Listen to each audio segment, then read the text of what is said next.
This is the knockout artist, Chris Hero. And if you're looking for some true heel heat, you better listen to them boys.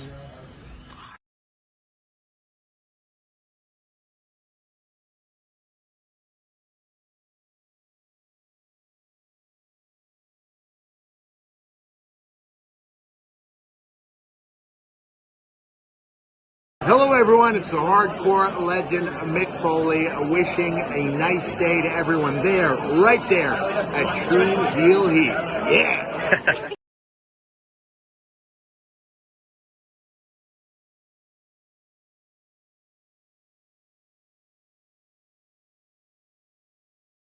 What's up, Tru Heel Heat? Tru Heel Heat. What's up? Tru Heel Heat.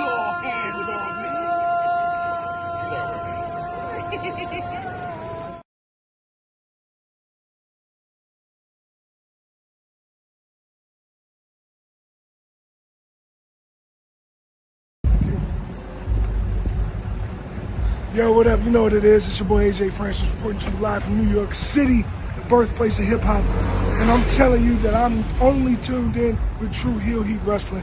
Holla at me.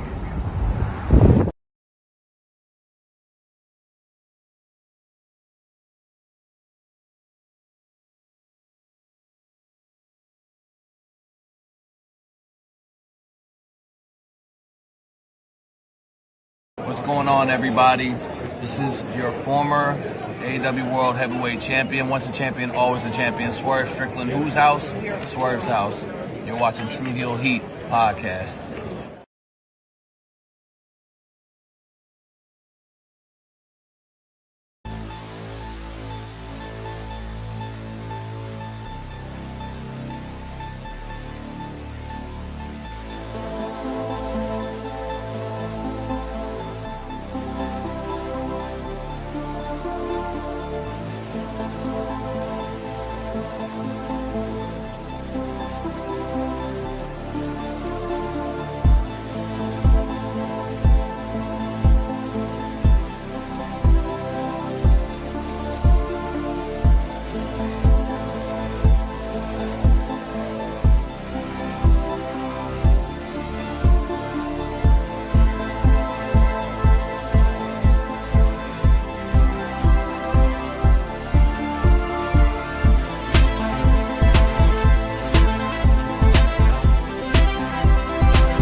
Hell yeah!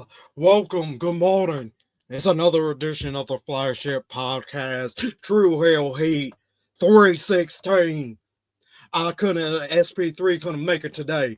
So Stone Cold Sid Pilar is here. It's too early in the goddamn morning here in the UK, and for you in the United States for me to crack open a cold one, but it's 5 o'clock somewhere. So open up those cans of whoop ass and whoop them ass on the YouTube channel. Hit that subscribe button, hit the like button, and let's hit this up. I'm gonna go in my pickup truck. I'm gonna go and talk about AEW releasing a whole bunch of talent, including Ricky Starks, who shows up on NXT the next day. You're telling me that dude didn't, that nigger didn't freaking talk WWE before he got there? God damn it!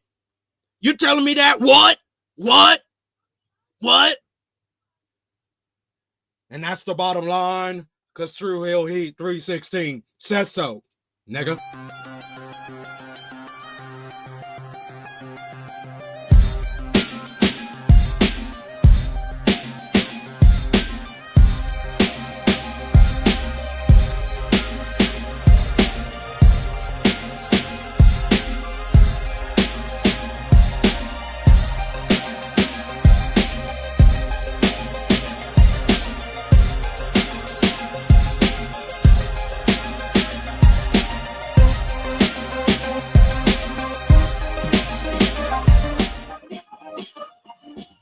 Hello, hello, hello. It is me, your Tru Heel Phenom, SP3. We are live on the Tru Heel Heat YouTube, Facebook, and Twitter for another edition of our flagship podcast, Tru Heel Heat 316, releases, departures, and contract tampering. Discussing the latest wrestling news, including AEW granting the releases of Malakai Black, Miro, and Ricky Starks, and it led to Ricky going on to sign with WWE and debut on NXT just one day later. Josh Alexander expected to sign with All Elite Wrestling after apparent WWE interest. Recap of this week in wrestling with AEW Dynamite featuring Hangman Adam Page and MJF feud getting intense. Collision featuring the excellent Kyle Fletcher versus Mark Briscoe main event. ROH TV from the Jericho Cruise. WWE Raw on Netflix where Jey Uso chooses Gunther for WrestleMania 41. SmackDown last night has Charlotte Flair picking Tiffany Stratton for Mania. NXT featuring the aforementioned Ricky Starks debut. NJPW, the new beginning in Osaka featuring Hirooki Goto's cathartic IWGP World Heavyweight title victory. TNA IMPACT plus final predictions for NXT Vengeance Day and AEW Grand Slam Australia. Because none of us have read the spoilers just yet, so please don't spoil it in the live chat. Speaking of which, I am joined by my esteemed colleague, the True Draw himself. Josh, how are you doing? Yeah, to be fair, I mean, I can't see spoilers because, since I'm still suspended from X, so I haven't seen nothing on Facebook, thankfully. So, I mean, it's good. It's good. So I can watch the show and, if there's any kind of surprises, I could be surprised. I can enjoy the show in that fashion. So it's a good thing. Good thing overall, at least. But besides that, I'm doing good today. Long day ahead of me, but definitely wanted to be on today because it's a lot to talk about. so much to talk about. It was a very busy week between the shows, between the news that broke during the week. So yes, we have a lot to discuss. I appreciate you joining us today. And I just want to, put this out there. I apologize for that gentleman who started off the show. That was not me. He may have looked like me. That was not me. That was not Stone Cold Sid Pilar.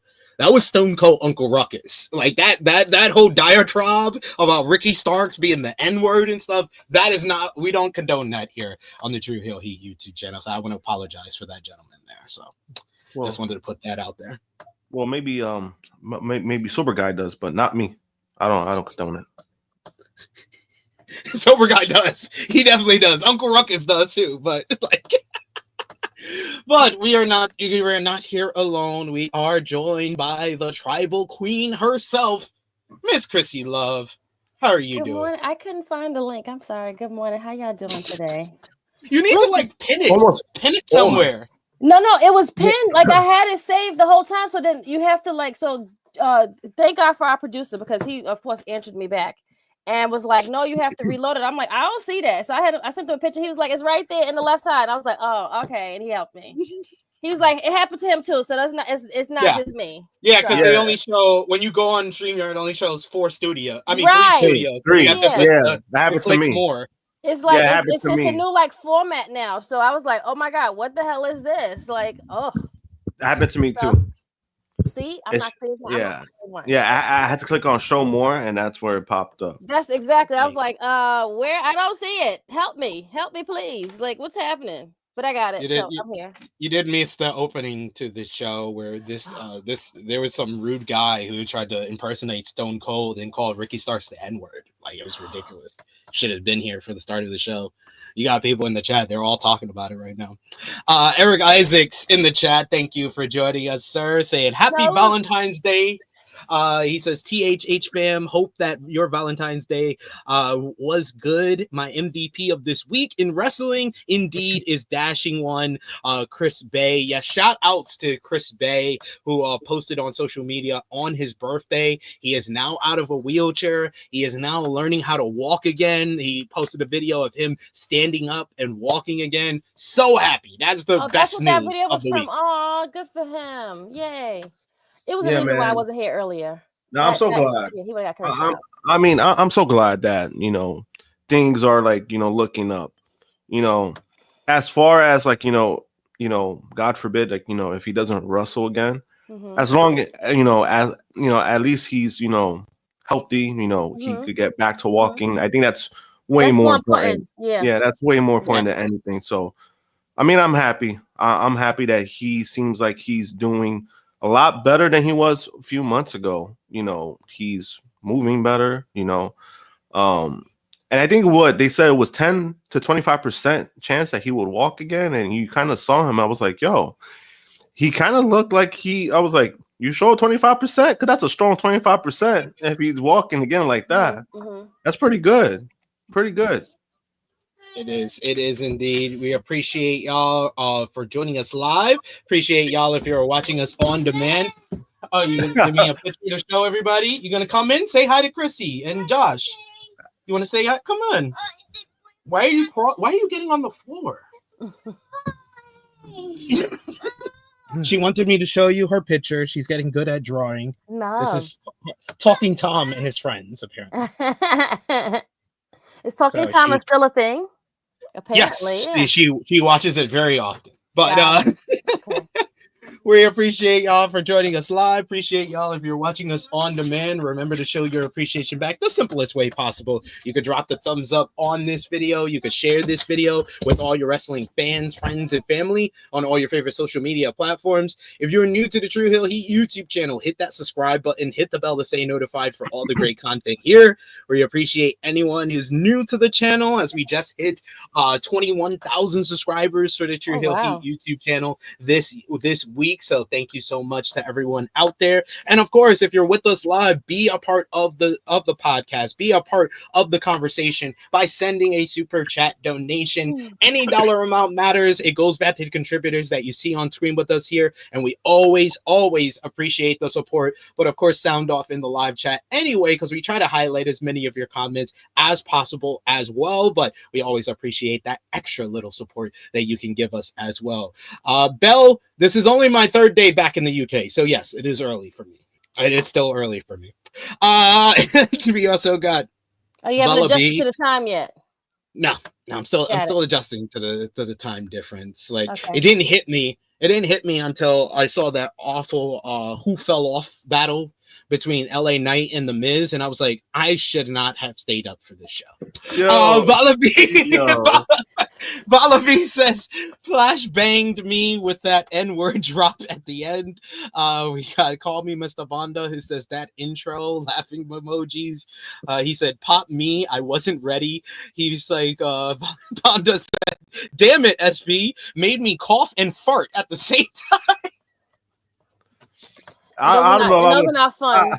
I don't know if I would have told. I don't know if I would have wrote that the fart part, bro. I'm glad he did. Hey, sometimes you can't control what's about to happen, man. Yeah. We got Bala B, who says SmackDown, on the other hand, was boring as fuck. Dude, after really not feeling Raw, I hope Vengeance Day makes up from the E's side. Yeah, man, like, I think that it's not even a debate this week that NXT had the best show of WWE this week, because Raw was a whole bunch of nothing. Literally, I told Romeo before we did Rated Raw review this week, I was like, we can get this show done in like an hour and change, right? Because nothing happened. It's Jey chooses Gunther, and that's it. That's the only thing that happened on the damn show. Well, and then it's like, why do we do it? So we're gonna build this up in almost 2 months. We literally have like 2 months to be exact, because what's today? No, matter of fact, no, it's not even 2 months yet, because we have the 9th, February 19th will make 2 months, and they're picking them already. So we have to build. You want me to believe that this build up is going to take y'all 2 months? Okay. It's like you have 2 months to sell us on this. Right. That's what I'm exactly. That's what I think. I think that's why they made the announcement early, because they're like, okay, we know we got a tough sell ahead of us, so let's announce it now and then do the work to get people interested in it. And at least with SmackDown last night, there was Jacob Fatu. I mean, that's like the most interesting thing. If it was 3 hours of Jacob Fatu, A+ material. And I thought that Tiffy and Nia was good, but then it's the thing, and this is really pissing me off. This is really pissing me off in 2025 is these non-finishes, these dumbass DQ finishes, like Io Sky and Liv Morgan tearing it up. They were cooking, and then they go and they have the stupid, and I was like, yo, y'all literally had a good thing, like it was going good, and then you just mess it up. Like it's just what I don't know. And it's always the simplest thing. It's just like, oh, and you'll have the WWE apologists, Romeo, who tell you, oh, they had to set up the tag match. They had to set up the tag match for a chamber. So you're telling me they couldn't have Tiffy win and then Candice attacks her after the match? Afterwards, and yes. Nia attacks her with her after the match, and then Trish, you accomplish the same thing and give me a finish. Like it's like mental gymnastics with some of these they want to have a tag match between drones. It's like whatever. It's just... And then and I love Trish. I'm the biggest. Right, but we Trish don't need Trish. We don't need her. No, it's the fact of the matter. I would be very okay with Trish having a match in Toronto because it's 25 years since her debut and stuff like that. Cool story, a bit of nostalgia on the show. That's fine. The fact that this gets a match at Chamber and Rhea and Io don't, that's what's pissing me off. That's really what's pissing me off because they were building because they to put that matchup. It's gonna be on Raw on Monday. The Raw after Chamber. They literally only had 2 matches scheduled for Chamber, and they started booking for the Raw after Chamber. Yeah. I'm telling y'all thought I was crazy when I said 2025 was the last great booking year for Triple H. Oh no, to be honest with you, I didn't think you were crazy because even last year, there was an episode last year where I questioned like 2024 when I was just like, does it feel like it's a step down from 2023? I was just like, is it just me? And then Ibu broke it down perfectly, and I was just like, yo, what he said actually makes sense with the 3-year period that WWE has had. Yeah. Yeah, he was very much on point with that comparison post he put. Yeah, and we're really I think there's a lot of more people seeing it a lot more now, but however you still have like those WWE fans that they kind of just they have tunnel vision, so they kind of ignore the noise. So whatever they do, it's gonna be fine. You know what I mean? Like, but that's always been a thing with WWE fans. They'll ignore they do their best to ignore criticism or whatever flaws they have, because if they get what they want, that's what they want. You know what I mean? But it's okay for people like us. Like, I'm okay with always criticizing, because I'm like, you criticize, that means you care, right? That means when you watch something, that means you care, you give a shit. And I think that's why it's always a good thing to talk about it, to have a platform to talk about it, as long as you're in good faith. And I think that for the most part, we are in good faith. And when it comes to WWE, they have major flaws, and I've been saying that for a while. But I'm like, if you say something negative, oh, you just hate WWE. I was like, no, I don't. If I hate it, why the fuck am I still watching? Oh, we got in the chat here our first super chat donation from Call Me Mr. Bonda. Thank you, good brother, for the support. He says Harlem tax. He sends it with the with a couple of emoji, the hands up emoji, and the heart. Thank you so much, Mr. Bonda, as well as Vala B. Thank you, Vala B, for showing your support. He says back in the UK, so we got to start paying the Harlem tax again. All apart. It's all a part of it. It's Harlem tax season, y'all. We got a Power Driver finisher who says Charlotte was hilarious though, and he says I think if you watch the product, you have a right to critique it. 1,000%. 1,000%. She looks like very I don't know, like stressed, like her face, like I don't know if it was like the work, like something looks off about her, and she's younger than me, and it's just, I mean, we already know they don't age very well, but anywho, what I'm saying is like her, like my husband was like, why she look like that? What's she looked mad, like something looked different. And I'm like, You know what? You're right. Like I was trying to figure it out when she first came back last week with the yellow outfit, but then she had the pink one on yesterday. I was like, what the fuck? Like what? This like And- here up like it's something that's very wrong and gone is like off. And I don't know if it was because once I saw her, I knew what was about to happen, or the angle in which they did the interview. But Trish looked old for the first time in my life. That too. Did you notice that too? Like when they did that interview with Wade, I was like when you came back in 2023, I was like, oh my God, you still look so young. You still look the same. And then they did the interview and I was just like, no, Trish is probably like in her late 40s, early 50s. Yeah. Still a beautiful woman. Still a beautiful woman. Beautiful, but I don't know what it was last night, but I started to see I was like, oh yeah, you are not the same Trish. Bell with a good point saying the divorce is probably the thing what you're seeing in Charlotte's face. It's something. Oh, I didn't even put that in my notes. We should talk off the bat about freaking Andrade being the Drake of pro wrestling. No, Aubrey El Idolo.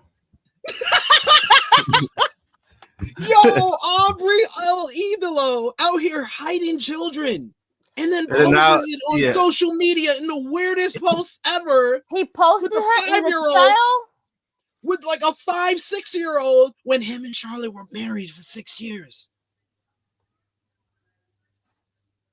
Wait, they were married that long? Damn. Yeah, they were married. Yeah, they were married for a while. So he comes back to the company just to get divorced.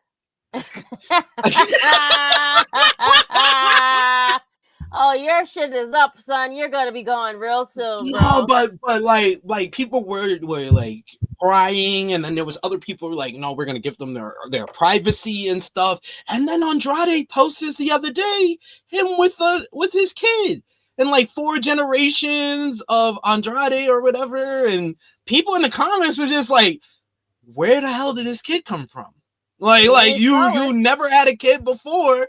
And you were with Charlotte for 6 years. This kid does not look above 7. That kid wasn't at that wedding. I know that because we seen the wedding. We seen all the pictures and everything. That child was not at that wedding. Damn. But then also, it's kind of one of those things where it's like people want their, like they're saying like, hey, give them their privacy. Their thing has been public for years.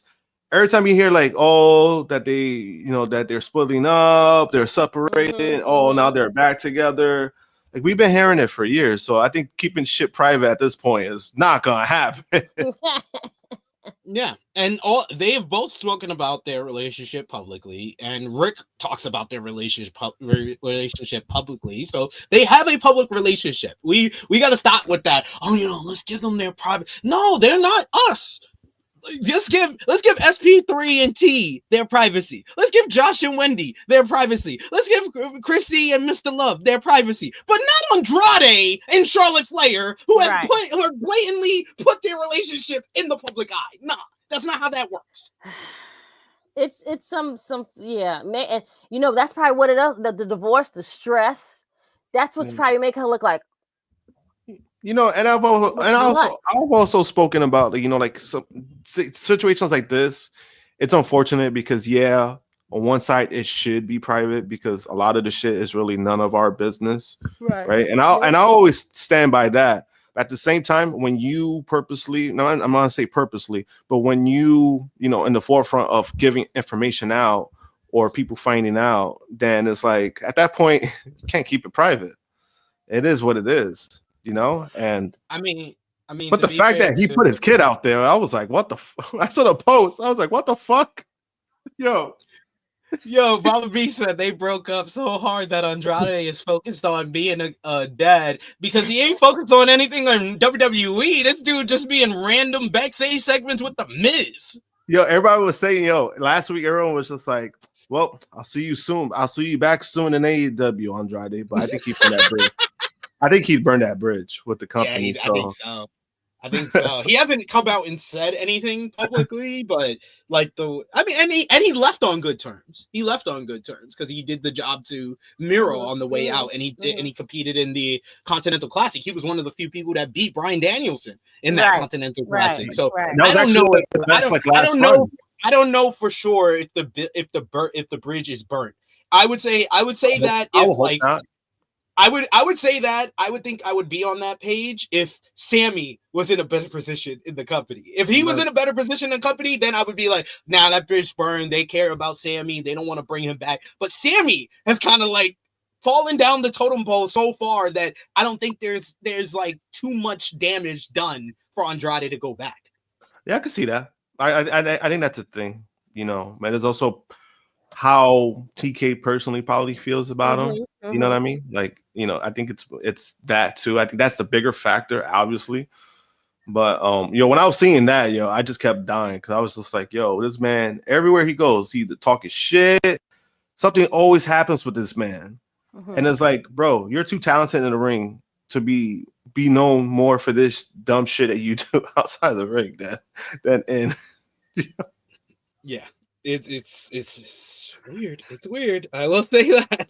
But we got another super chat donation here from the King Ellie Show. Thank you, good sir, for the support. He says, love the new Prophets vignettes. I know Krssi was a big fan of the first one last week. What did you think about the one yesterday, Krssi? Let it keep cooking. I'm loving it all. Like let this go. Like keep it going. But then I have to product of what are you going to show us? What is the effect of this? You can show me all kinds of vignettes. Vignettes are great. What is the product when they get outside the ring? Well, to the ring, or outside, like what are they going to cause like a whole bunch of chaos? Like what's going to happen? I'm here for them vignettes. I'm here for them to even get like this shine, because again, you keep showing the same 4 tag teams. You should make more. You should make SmackDown more of like the tag team show, if that's the case, because you got more tag teams over that's built, that's legit tag teams. Make that a part of that show instead of giving us like 3 hours of BS. SmackDown has the best tag teams in WWE. Yeah. You got the Street Profits, you got DIY, you got Motor City Machine Guns. Los Garza's been looking good as of late. Pretty Deadly's got a tag team title shot next week. They're really deep over there. The issue with the SmackDown tag team division is these guys have to work ridiculously hard to get any type of reaction, because WWE told us for the past 3 decades that tag team wrestling does not matter. Yep, it's true. Because my God, Fridays, not only is it 3 hours, the crowd, whatever city that they're going to, is just like they're bored, and it's showing in the product. Nothing is exciting to them. Shit, I'm bored at home, and I don't even want to watch it. It's like background noise now. Or if I'm watching something on my main TV and I just have it running on my phone, like, okay, yeah, that's happening. Okay, next. Just for notes for the show, really. I've been loving the crash out we've been seeing with a lot of wrestling fans when they saw Triple H sitting behind Linda McMahon at that freaking hearing where she basically was trying to push for taking black people out of like schools and stuff. I don't know. That's what I got from like the vague like reports that I'd seen about it. He says, speaking of Street Profits and Mello, how about that Triple H sitting in at Linda's conference? I swear, like I don't know, like it's she also doesn't. Did you see how she looked too? She's getting. Yeah, like it's one thing for you to like, you want to be his supporter or whatever, that's fine. But there's another thing where you're like blatantly now taking from black and brown people, blatantly, like, oh, but you don't see any color. Oh, we don't see none of this stuff. Like we're all inclusive. That's not what your mother-in-law said. And before we get someone in the comments like, well, Bianca Belair said that she really likes him. Mello says she really likes him. And I'm sure Triple H goes to Bruce Pitcher and goes, those are the good ones. Those ones over there, they're the good ones.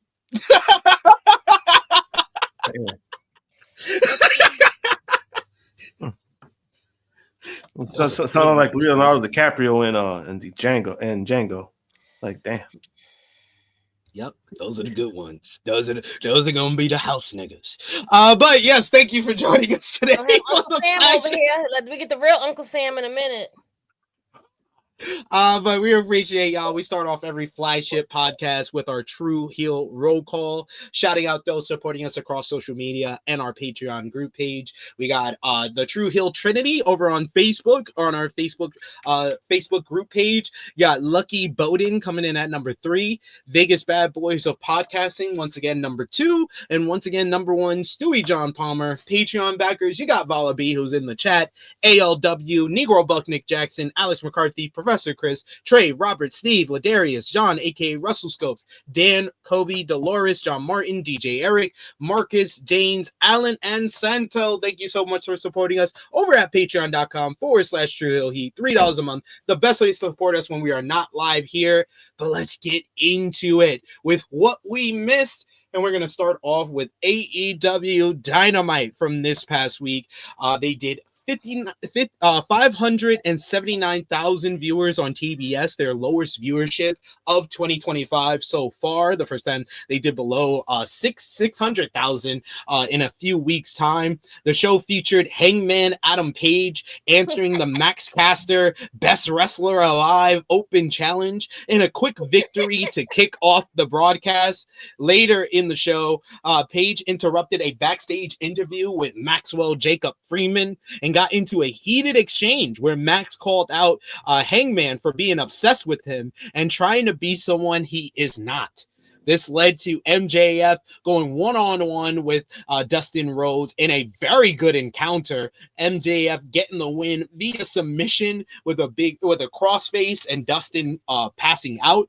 Post-match, MJF tried to lock on the Salt of the Earth armbar on Dustin further, but Hangman Adam Page was coming out to make the save. They stared down for a bit before MJF double-laid Hangman, and we got a very intense pull-apart brawl between the two, with the crowd very much into the action. Really, Hangman and MJF were the feud that really made this a good episode of Dynamite, because they were spread across like 4 different segments throughout the show. Hangman beat up security to close out the segment here.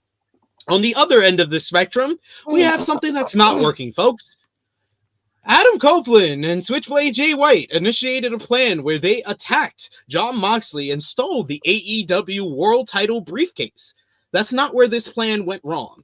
Where it went wrong is that Cope and Switch held the briefcase hostage. Yes, they held it hostage from Marina Shafir and Jon Moxley. They brought out Spike, and he basically threatened that he was going to destroy the briefcase and the title. Well, if Moxley didn't accept his challenge for Revolution, Moxley did come out, accept the challenge. Copeland still hit the briefcase with Spike and never opened the goddamn briefcase. This is why does this storyline just make the dumbest decisions ever? Like, I'm sorry, it's just dumb.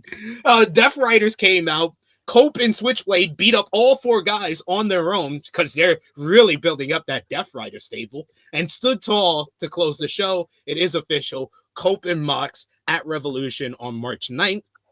Speaking of the D-Riders, they were in action as they pulled out a victory over the Undisputed Kingdom in a surprisingly very fun bout to retain the AEW World Trios Championships. Yes, those World Trios Championships, they haven't defended since November. Post-match, the D-Riders attacked Undisputed Kingdom until Daniel Garcia and 2.0 made the save. Megan Bayne made her Dynamite debut in a squash win over Maya World. Bayne then got into a brief stare down with Chris Statlander ahead of her match. Statlander was able to pull out a victory over Penelope Ford. Post-match, Ford attacked Stat from behind after a distraction from Megan Bayne, who then delivered an F5 on the floor on Stat to start off a new feud there. Harley Cameron had a Mercedes Muppet rap and sounded like she was Eminem Rap God, and then cut an emotional promo. about wanting to drive the money train when she gets to Australia at Grand Slam. And the Hurt Syndicate defeated the Guns in tag team action in their first defense of the AEW World Tag Team Championships, and a pretty solid bout to retain those belts. And they had a brief stare down with the Don Callis family's murder machines, Brian Cage and Lance Archer, post-match. Krssi Love, what did you think about Dynamite this week? Holly Cameron was the best thing on the show. Well, she's always that.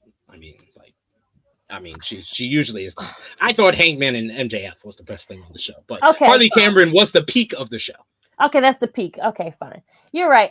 And the fact that they had that going all across like 3 or 4 different segments throughout the show, drove the show, I feel like. Because other than that, if that didn't happen, it kind of would have been like poop. But No, I enjoyed this. I enjoyed this show. I thought it was another good show in a run of good to great shows from AEW. It's just the things that I have a problem with. I really have a problem with. Like the learning tree was not good this week. Jericho just decided, hey, I'm going to do the same thing Bandito and BK did on Collision, but I'm going to do it worse. And then the Cope and Jay White thing, like, yo, just open the fucking case. That's not what Moxley wants you to do. Just open the case and show us that the AEW World title is in there. Why are you hitting it with a stick with nails in it? You're a fucking idiot. And this is so much bigger. They're much better than this. Cope and Jay, especially Jay. This is ridiculous. Like for them to have them be doing this. This is why I kind of like checked out. I was like, this you guys are bigger than this. This is something you shouldn't even be doing these things. Like this is like I could see the Guns doing bullshit like this, not you two. You understand me? There's levels to these things, and that's where I'm kind of like checked out from it. I was very surprised about MJF and Dustin. That was really good. I was really surprised about that because I was like, okay, first of all, we're having Dustin Rhodes fight. That's 1. 2. So, MJF did give, it brought out something in him, I guess. Like, just like, oh, this is the Dustin that I just think MJF is motivated right now because he actually has a feud, the first feud that feels like a main event feud since he's been back last May. Okay, that's fair. True. Like the Ospreay feud was great, but it's like 2 main eventers feuding over a mid-card title. So Correct. It didn't have the same effect as what this feels like. Exactly. For sure. But yeah, other than that, thank God for for Hangman and MJF for this show. Because that kind of and Harley. That's really kind of what helped me. The stare down between Statlander and what's her name? Megan Bane. There you go. That's her name. Bane. I'm gonna call her Bane, like from Batman. Really good. I'm excited for them. Bane the Batman. Bane from Batman. There you go. Josh, what did you think about Dynamite this week? I thought Dynamite for the most part was solid. Good show. They did, like you said, they did great things, they did things that maybe not so much, but overall I thought it was a good show. And it seems like, ever since I heard the word that I guess Tony Khan kind of stepped in more for creative, shows have been better. So I don't know. I mean, he did have that one crapper on January 29th, though. Yeah, I mean that's about it. But for the most part, it's been for the most part, it's been like, there's not much to really, complain about, as in like overall consistencies of the shows. So maybe that's a thing. I don't know, right? The whole sometimes there's a lot of stories right now where it does seem like he's in the weeds, and then there's the Death Riders and Learning Tree where he looks like he's on the weeds. Yeah, where it's like it kind of looks like he's away. Like to me, it feels like he has a more input of like the Hangman and MJF stuff, because that's been great, and I'm kind of glad that it, as much as I've said I respect Jeff Jarrett, I was just like I'm kind of glad they got away from that, because I was like that was kind of rough, and then you put him with Hangman and MJF, it makes that shit so much more interesting, and I think they did a on Wednesday, what they did kind of showed through that. Like, yeah, this is a match that we want to see. And that's what they need more of. They need more shit like that. I mean, overall, it was a solid show. You know, Harley, like you said, best thing on the show. Always, I mean, she's super talented, man. Like, you know, and I know like there's been this big discourse of like, oh, she should beat Mercedes. I don't think she should beat Mercedes. All she needs to do is perform her ass off. She has a great match. That's all she needs. That's all she needs. Yeah, she does not need to win. She can lose, and I think losing will benefit her more if she has a great performance compared to like being mediocre, winning a title, and it's just like you had someone. You know, we've been praising her, but I'm like, at the end of the day, she's like what 1-25 or something. Like her record's not great. Yeah, like it would make no sense for Mercedes to beat Chris Statlander twice, Willow Nightingale, Stephanie Vicaire, Britt Baker, Hikaru Shida twice, Queen Amanada, and then lose to Harley Cameron, who's lost to pretty much all of those people. Like, what are we doing? Yeah, you know, and again, the big brain genius idea is, have Harley win in our home country, and then she can lose it at Revolution. You are a fucking that doesn't do her favor. If you really think about that and you still think that's a good idea, you are a fucking idiot. Because you literally are trying to book Harley Cameron to win the title at Grand Slam for the moment of her winning it in her home country, only to negate that moment by having her lose 3 weeks later. Like, you don't make any sense. Y'all don't think about the things that y'all say. That's crazy to me. I was like, nah. And the people are really pushing for it too. It's like, it's bananas to me. It's like, okay, so once she wins, then what? Exactly. Then what? They don't have a good answer. They don't have a good answer for the then what. Oh, well, you know, because she's so popular. Okay, the popularity is not going to end because she lost. It's going to just increase more. It's going to push her. Why would you want to put such a bigger spotlight on her where people are going to turn on her if she wins a title? Because that's a bigger microscope on every part of her game that you can't just enhance her strengths and hide her weaknesses the way they've been booking her. You have to put everything out in front if she wins a title. That makes no sense. Yeah, so I mean, again, all she needs is a great performance.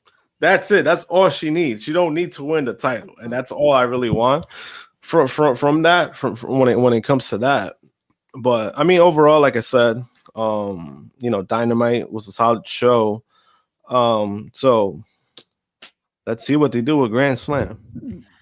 Man, so the Grand Slam is supposed to be something that's pre-taped, right? Because I'm still confused. It's already happened. It happened at 2:30 a.m. your time. Oh, today. Well, this morning. It was this morning, and it's gonna be basically aired on a 21-hour tape delay. I've already complained about all the issues with Grand Slam enough. I'm just waiting to see the show. It has a good card. It's had a good build up to the show as well. When do we see it? When does it come on? Tonight? It comes on after All-Star Weekend. And their gate was actually good. Their gate. their gate. I was surprised by that. Okay. Yeah, it was their third largest gate. We'll talk about that in a minute here. We do have a few super chat donations to get to. We got Chuck Berries who says, "Damn, do we really have to wait until May or SmackDown to go back to 2 hours? Ridiculous. This show does not need to be 2 hours." Nope, and that was a USA call. It doesn't even need to be 2 hours, let alone 3. Yep, and that was a USA call. So. Because I'm sure they see the numbers dwindling down probably after like hour 2. Yeah, people tune. Those people even in the chat last night, they were like, "Oh shit, I thought this was the main event," and they totally forgot there's another hour. Like that's how crazy it's been with SmackDown. So bad. It's so bad right now for SmackDown. We got another super chat donations from Chuck Berries. Thank you so much, Chuck Berries. Always with the support. He says, "What's the point of having Grand Slam on after All-Star Saturday? I don't even watch NBA All-Star Weekend anymore. It sucks." That is true. That part of your statement is true. To answer your question, what's the point of having Grand Slam on after All-Star Saturday night? A lot of people watch All-Star last Saturday night. Yeah. So this is going to be the largest lead-in that they've probably ever had. Because regardless of people being tuned out of NBA All-Star Weekend, a lot of people only watch All-Star Weekend. They won't watch a regular game between the Knicks and the Jazz on a Wednesday, but they will watch All-Star Weekend for the slam dunk contest. And 9 times out of 10, it's sometimes just to complain that the slam dunk contest isn't the same. Trash, yeah. I actually forgot. Yet last night was like the celebrity stuff. My husband was like, "Oh shit, we didn't watch." I was like, "Oh crap."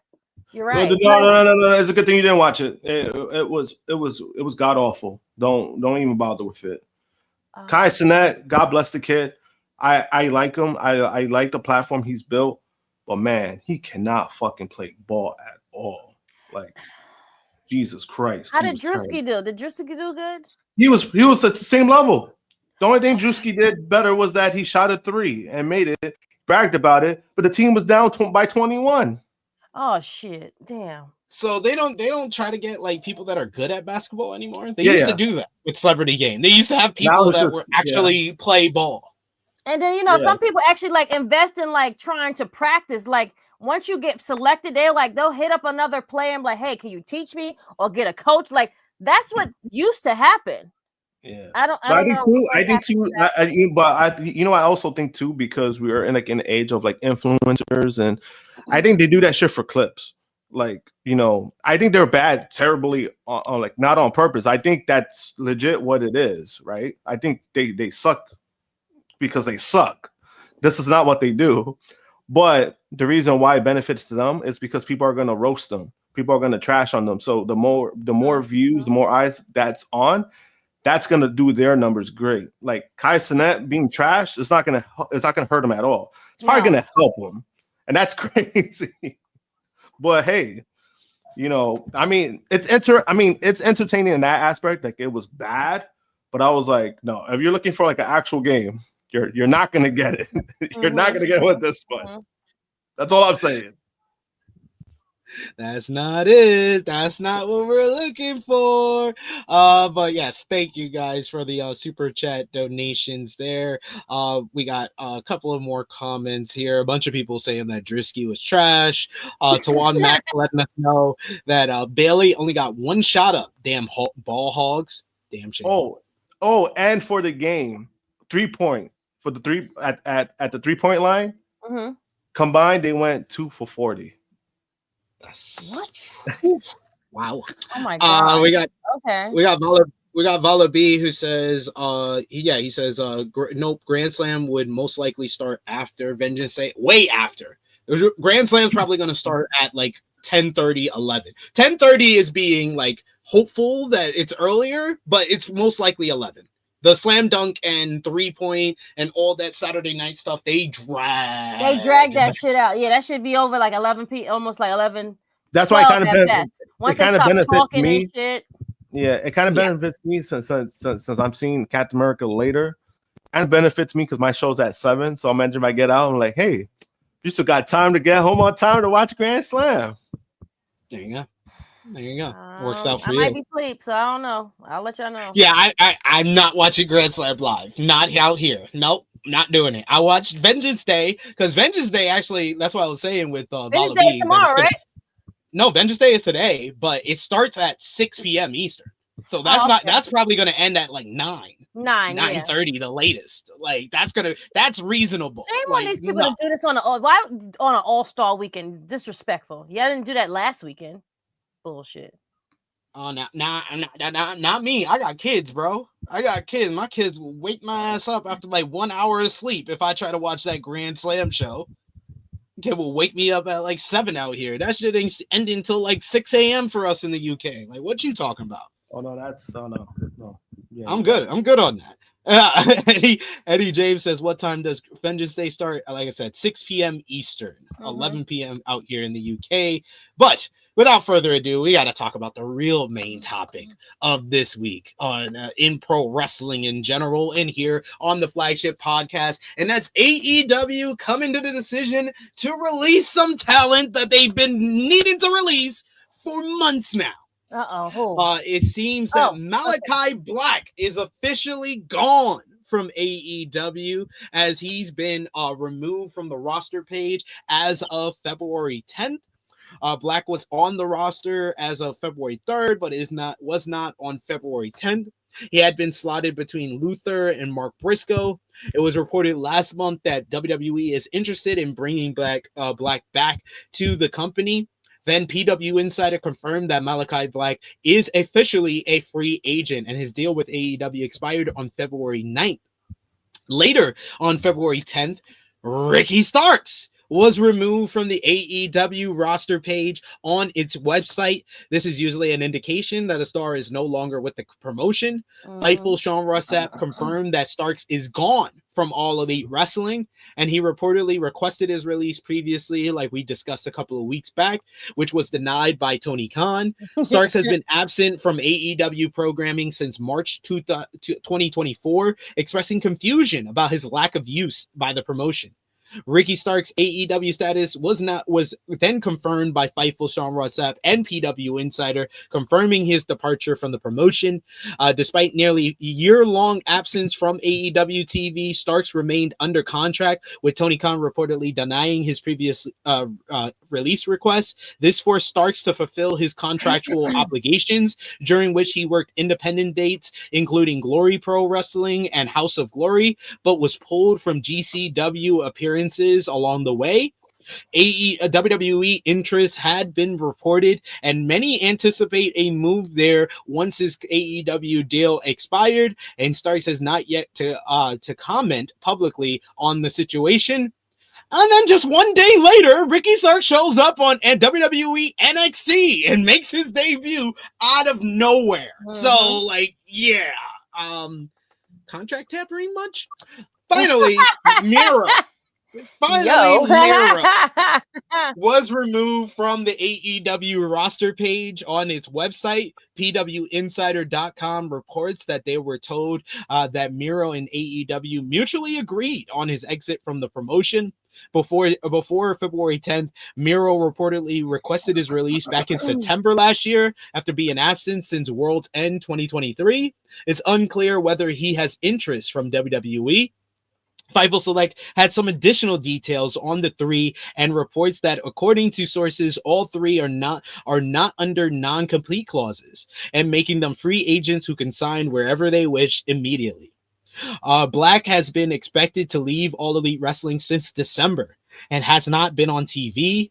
Tony Khan had mentioned a couple of years ago that he had expected to have Black through most of 2027.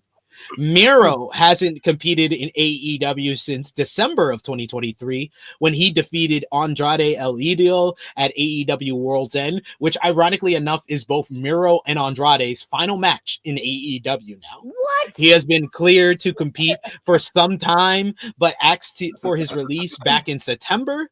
Fightful Select notes that the matter had gone quiet for a long time before he was released and had not been mentioned in terms of possible creative in the last 6 months.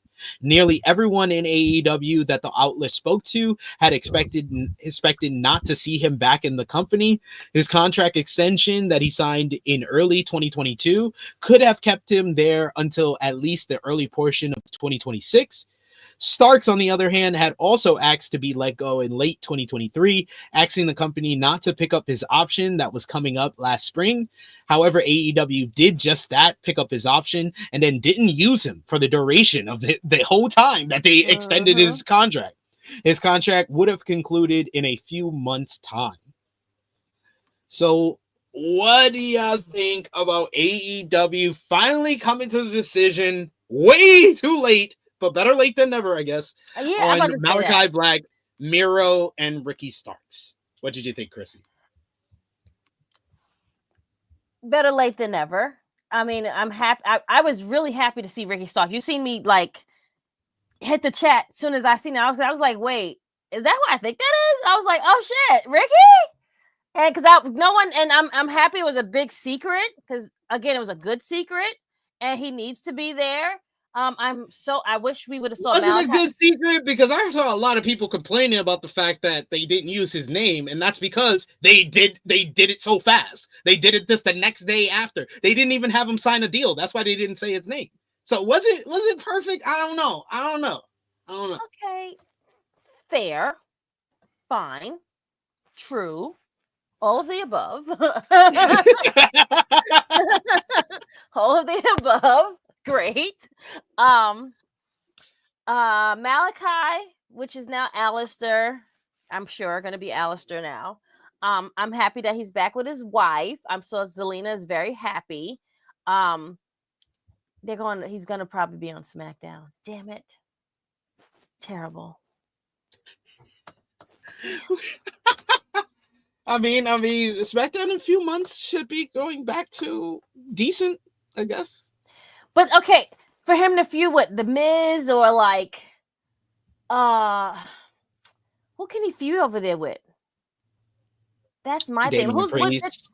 Damian Priest, Drew McIntyre. Oh my god! LA Knight. I'm sick of Cody Damian Rhodes. Priest. I don't know about y'all.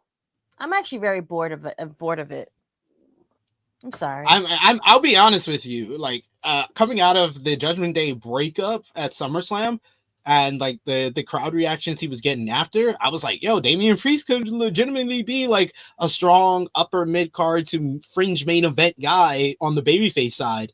But like, it's kind of just like upper mid card now. Thank you. I'm happy that you finally opened your eyes and saw it. I like Priest. I always like Priest. I like Priest, but I'm just punishing Martinez, but they blew it with that Judgment Day feud. Yeah. And they just had it going on and on and on and on and on. I'm like, I don't know which one was worse, that one or Liv and Rhea. Like, it's just the whole thing has just been like so godlike. It's just so long. It's like, come on, guys, you could do better. Anywho, it is what it is. I'm happy for them. Miro, on the other hand, now, okay, he's free. Now will be Rusev, I guess. I mean, sure. Rusev is the one where I'm just like, do you really need to come back? That's what see. So now you hear. That's why you hear like the way I'm like, sure, great. I mean, I could live with it without it as well. Like, I really wasn't like, oh my god, I need to see Miro. I need to see Rusev. Like, he was good when he was hot, but then that's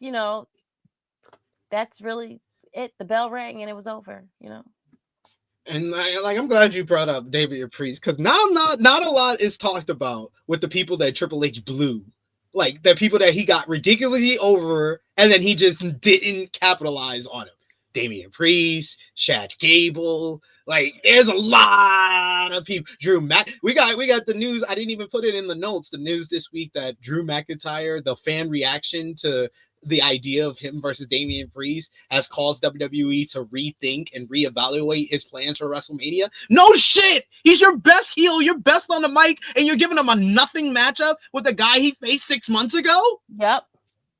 What did you expect the fans to react like? It's boring. We're bored. The cracks are showing. The cracks been showing, friend. At least we seen them. I don't know about anyone else. They got their blinders on. And to answer this question here from Davion, who says, what's making TK have a change of heart all of a sudden when he could have been let money. These folks go? No, not money. Well, yeah, it's money. Because I gotta let go. I gotta let go of these guys that don't want to be here and bring in some guys that do want to be here.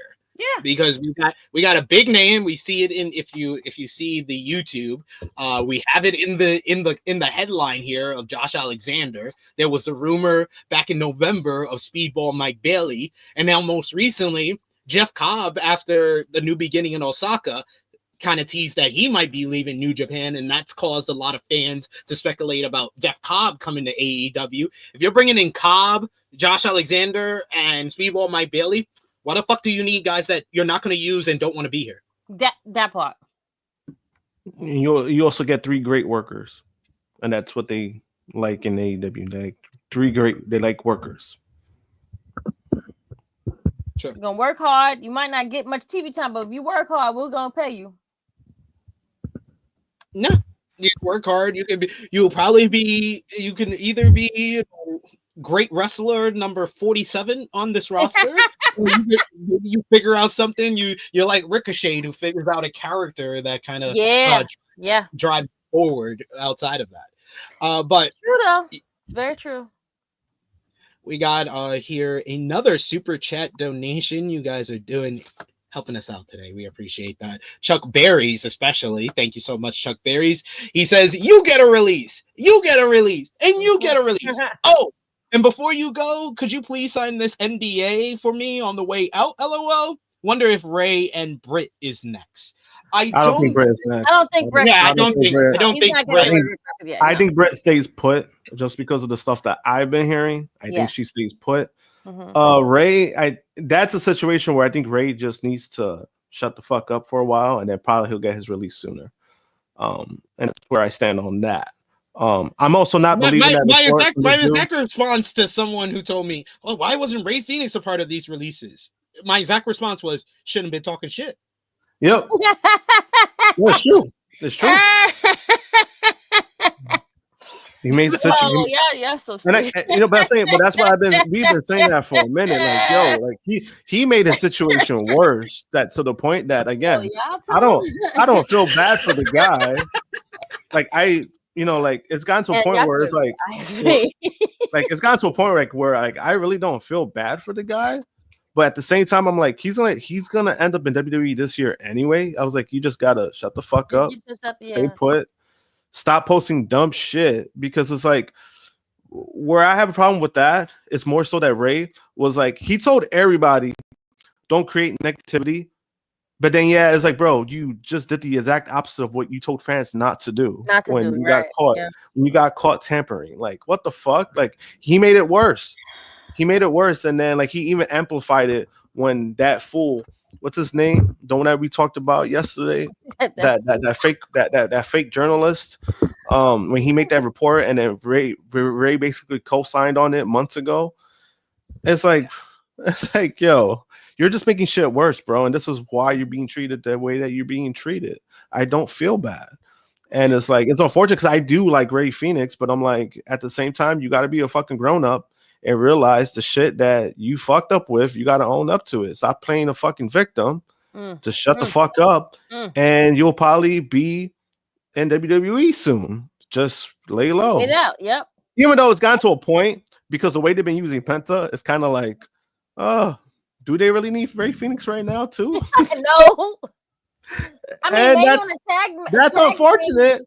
That's unfortunate, but I'm like, they're gonna sign him regardless. But my thing is like, by the time he comes to the WWE, I'm like, yo, just make that a feud. Just make Penta versus Phoenix. I probably prefer that. Do it like Lucha Underground, where they were separated for the longest. Like they never teamed in Lucha Underground. Yeah, and then you can even have a storyline with that. Like, you left me. You did this and you left me, and you got to the WWE and everybody loves you. You can do some shit like that. But you left me behind in prison. I was in prison. Inhumane. I was under inhumane conditions and my brother wouldn't help me. Even though I got paid, but that's not the point. Imagine I got into a whole argument with Jimmy McElroy. I'm like, oh, I feel bad for Ray Phoenix. I'm like, I don't feel bad for this dude. This dude's getting paid 6 figures to sit at home. Like, I would love Jimmy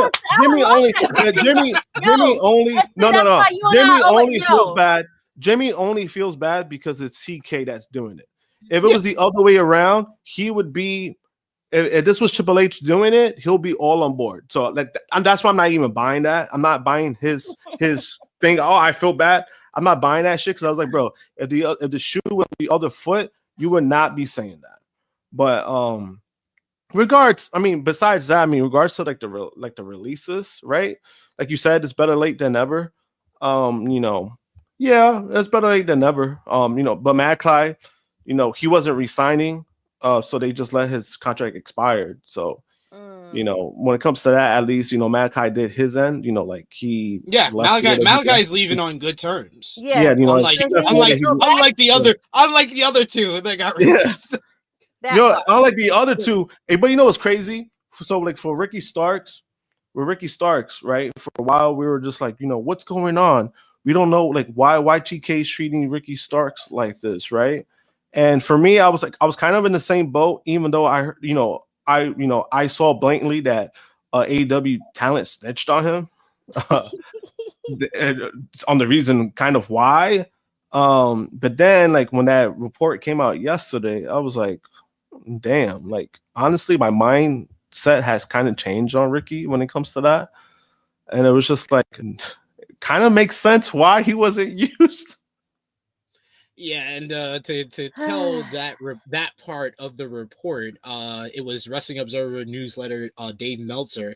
He said part of the reason for Ricky Starks starting in NXT was first he said part of him starting in NXT was Ricky Starks. It's like we got to get our percentages for our investors. 89% of the people at WrestleMania went through NXT or whatever the percentage that they say is. So it's an investor thing. They want to prove that that NXT is valuable, basically. And then he went on to say that even before the AEW release of Ricky Starks, WWE had plans in place for Ricky Starks to debut in NXT at a major event later this year, but sped up the process as soon as he was available.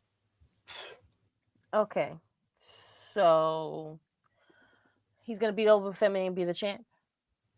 No, so he's been talking to WWE when he was still signed to AEW. That's what most people reading that report was less like. Well, his best so they did contracts hamper. Oh, look at that! What a coinky dink. Yep, that's what I got from it. Though, guys? No. Realistically, honestly, with me, I am not surprised. To me, it's just more confirmation of like, oh, this is why TK didn't use him at all, because he found that shit out, and he has to protect his business. And we do have to take what Meltzer says with a grain of salt, because Meltzer has been proven wrong on some stuff as well. But that report does make Tony's treatment of him make a little bit more sense.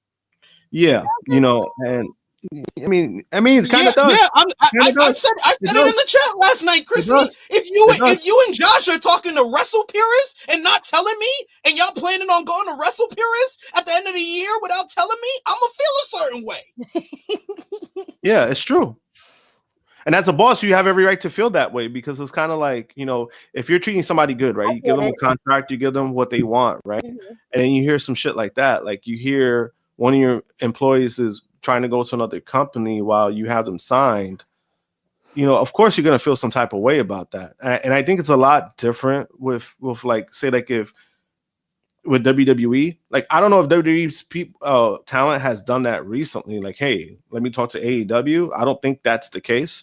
But like, imagine if Triple H is in that situation, would Triple H take it to heart? Yes. No, I don't think he will take it to like heart, but I think he will teach him a lesson.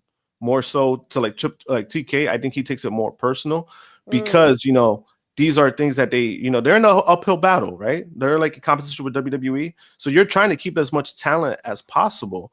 And if you believe in somebody, and you really feel like somebody could work out, and you believe in somebody, and then you find out they did some shit like that, of course it's gonna like it's that's gonna hit you, right? And I think with Ricky Starks, there was a good relationship between TK and Ricky Starks, and he probably feels betrayed. And I think that's okay to feel that way. Like, he has every right to feel that way. Now we could go here in business wise, we could say like, oh, it's still fucked up. Like, he could have, if he just gave him what he wanted, right? He could have just released him sooner, right? Yeah. Because he didn't want to be there. But at the same time, I also understand that as a boss, sometimes you got to be you're forced to be a boss. And the biggest criticism for TK for a long time was he wasn't being a boss, right? Ever since that whole Punk thing happened, that was the biggest criticism of TK. And now that he was being a boss, it was still a problem. But at the same time, I'm like, yeah, you gotta. I mean, like, I can't knock him for it. It's like, motherfuckers, like you said, they were going to report it. They're going to like all these things. They're leaking shit out. How would he feel? Like, like, how would you feel about that? It's not a good feeling. And I 100% agree with this comment here from Vala B. He said Ricky could have just looked at Swerve Dude and just reported it to Tony Khan, kept his push going, and would have increased his value to both companies towards the end of his contract. Like, he played that whole shit wrong. Like, he should have been like, "Yo, WWE tried to holler at me and wanted me to come in there." Because really, if you go back to the end of 2022. That's really the start of Swerve's push when he goes and tells Tony Khan what WWE was trying to do. And he's like, oh, WWE wants you? Let me push you as a top star. Ricky could have got the push he was looking for the whole time if he just would have been honest. If this is true, we got to keep preferencing this. If this is true. I'm kind of leaning toward that it's true because, again, allegedly. Because there's things that I heard. Because there was things that I heard, and then once somebody came out and basically just dimed out Ricky without like zero context in the situation. By the way, that's why I also kind of believe it, because whatever the person was talking about, it had nothing to do with like the Ricky situation. He just like threw it out there, and I was like, oh shit, like damn. So this dude was dirty the whole time. So that's why I knew about it. But again, it's not my place to spew that information out. But because all this is out now, like because he's in WWE, it is what it is. He got what he wanted. He just had to wait a little bit. He got what he wanted. He's in WWE now. Yeah. That's what it is. It is what it is. And in regards to Miro, I mean, if he's going back to WWE, he's gonna have to take a big pay cut because there's no way he's getting paid 7 figures. He was not used for over a year. His value is not the same because of that. So if he was to go back, he would have to take not only a big pay cut, but it's like you're gonna bring him back to push Rusev Day merch again. I don't give a fuck about that. And everybody knows I never gave a fuck about that. I didn't give a shit about Rusev Day. I thought it was dumb as fuck. And it did nothing for him. Like, yeah, it put money in his pocket because of merch. But what did it really do for him? It did nothing for him. It never pushed him further. The only thing it did, it made him a fucking cuck because fucking Lashley was making out with his wife every week. So it was like, what is it going to do when he comes back? It's not going to really do much. So it's like, if he goes back to WWE, that's fine. That's what he wants. It's fine. It's like, get your money, bro. You're just not going to get the money that you was getting before. And you think you're, like the creative, you think for whatever reason, you're returning on creative. So, I mean, you think WWE is going to use you much better? Like, it's like he's not gonna. I don't see him being happy in WWE. I think that he should just try to pursue a Hollywood career at this point. Yeah, just go to Hollywood and do like stuff like that. Do like reality shows or like do like or become a kick streamer. Who knows? Yeah, because no one's really looking for you, homeboy. I'm sorry. And now that you're not with CJ no more either, your platform is like. I think from what I understand, I think she hanging out with Damian. I got that. Oh no, that was they're just friends. They're just friends. I was about to say because I'm like yeah. She came out because she saw people were alluding to that. But Davion brings up, he says, is that report of Phoenix possible release true or speculation? He's talking about the report from Sportskeeda Wrestling's Dr. Chris Featherstone, who wrote, it is said that negotiations are progressing between Tony Khan and Ray Phoenix in negotiations to end his time in All Elite Wrestling. A resolution is expected at some point soon. This comes after Tony Khan was reportedly advised to put an end to the situation. I think that this has to do with basically someone who is now an advisor for Tony Khan, basically advising him, you got to let go of all these people. These people are bringing in a toxic environment into your locker room because they don't want to be here. They're probably complaining about different things to other people. That's why you have multiple reporters in wrestling media that have publicly said they get wrestlers from AEW who call them to complain about, oh, I haven't been pushed, oh, they're not listening to me, oh, this and that and the third. And it all starts with the people that don't want to be there. The people like Malakai Black, who did try to get contract tampered back in 2022 when Triple H first got in control and stuff like that. People like Miro who request their release and reject creative ideas. People like Ricky Starks, who is just clear he's just fed up with how he's been booked in AEW and wanted to go to WWE. Like, you got to let these people go, and especially Ray Phoenix, because he's kind of checked all the boxes of these different individuals all in one. Just let him go. It's true. It's true. And that's why I'm like, yo, Ray Phoenix just needs to shut the fuck up, and he'll get it sooner or later. He just needs to shut up, bro. Like, just keep it quiet. You know, just you got to play your cards right. And if he would have played his cards right, none of this would have happened. Like, none of this would have happened. None of it would have happened to begin with. If he would have just kept quiet, his contract would have expired, and he would have been WWE right now. like pretty much. We do have more details on the AEW exits from Dave Meltzer on Tuesday's Wrestling Observer Radio. According to Meltzer, Black's AEW contract expired, but Miro and Ricky Starks were both released. Meltzer also noted that Ray Phoenix has not yet been released. It's unknown why AEW is willing to grant Starks and Miro their releases, and what makes the Phoenix situation different. I'll tell you one thing. Shouldn't have been talking shit. Fightful Select reported earlier that all three talents, Black, Starks, and Miro, are all free agents and not under any non-compete periods as of now. Meltzer on Observer Radio also reported that all three wrestlers are free agents and could appear on WWE TV as soon as possible if they are signed.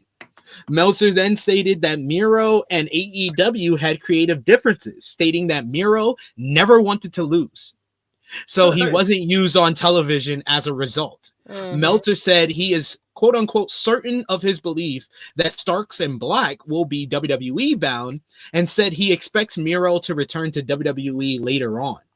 It was also noted by Dave Meltzer earlier this week that Miro had creative differences with the company before his exit, and he talked about it in the Wrestling Observer newsletter as well, where Miro had referenced his wife CJ Perry multiple times before she eventually joined the company.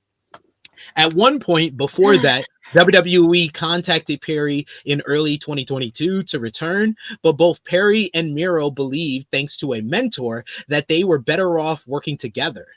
Miro convinced Tony Khan to hire her with a storyline that would be separated, but eventually get back together to revive the pairing they had as Rusev and Lana. Perry then turned on Andrade in storyline at World's End 2023, and both vanished from TV after that. Miro was reportedly injured at the time and went back to Bulgaria for a few months. The Wrestling Observer newsletter notes that Miro and Perry were under the impression, quote unquote, that they would get back together on AEW TV and get a push to the top of the promotion. That, of course, didn't happen. Those close to Miro said that he pitched stories constantly for both of them. However, nothing happened with it, and then Perry was let go from the company in August. Then he made it known later that month that he wanted to leave and had been trying to get released. There was no talk of a return for months after that. And it should also be noted, also in the Wrestling Observer newsletter, Dave Meltzer notes that both Malakai Black and Miro are expected to join WWE, quote unquote, very soon. Oh my God. So yeah, man, that Miro and CJ Perry part is just they thought they were gonna get pushed to the top in this promotion. I was like, there's levels to this shit, bro. There's Like, definitely levels to this shit. you know, like, you know, and no disrespect to Miro, because I thought Right. there were some things he did do good in the AEW that I was like, oh shit, like Miro promising. arguably had the greatest TNT title run of all time, God's favorite champion. Yeah, that was a fun run, and like, he looked dominant. So like there was moments where it was like, like he looks better than he did in WWE, and even like physically, the way he looks presentable. At the same time, it's like you got to know your place, bro. Like you really think that you're gonna be the face of the company? That was not happening. Like, shit. Even I know that. You know, it's like you just gotta know sometimes people got to know their place. Sometimes people got to be humbled, and I don't think he was really humbled about it. Yeah. So they just said, "All right, fuck you. You're not gonna be used." Like, yo, Miro did not want to work with Hangman Adam Page because he had to lose to Page. That's and it's just like, but and you see what I mean by that? It's just like, why is there shame to lose to a former world champion? Because you know, because but it's Hangman, right? It's Hangman. Like, I would love to lose to Hangman. Like, bro, give me a buckshot lariat. I don't give a fuck. Like, I'll sell the shit out of it. Like, you know what I mean? Like, it's Hangman. Like, he's not a fucking bum. and then look at that shit. 1 year after that report came out, who decides that they're going to be the one to feud with Hangman? Swerve Strickland. And I think his career is going a lot better than yours ever did. He's one of the faces of the company, and he got the bag. He got the bag because of it. Like Swerve got the best of both worlds, right? Yeah, he got the push. Not only he got the push, but you know, he's another one. He played his cards right. He got the push and he got the money. So he did. That's why Swerve is a smart businessman. Yep. Like, you know, like he knew the fucking assignment. Davion, who says there's no way said Miro didn't want to lose to Adam freaking Page, SMH. Yo, that was the first report that we got back in 2022 of creative differences between Miro and AEW. Was they pitched him feuding with Hangman Adam Page after he just lost the TNT championship, but he was gonna lose that feud, and he was like, no. Like, that's so fucking stupid. That's like, bro, what? Like, that was like, what the fuck? Like, it's just stupid as fuck. Like, now I understand, like, if you were to say, hey, I don't want to lose to like Willa Yuta, I could understand that. But I don't want to use the Jungle Boy Jack Perry. I can understand that. But yeah, like, Adam Page. Like, there's the things I could understand, but then the fact that the other report was that he didn't want to lose, like he never wanted to lose. I'm like, bro, like, stop, stop. Go sit your ass over there. Go sit in the corner. I don't want to hear from you right now. But out with the old, in with the new.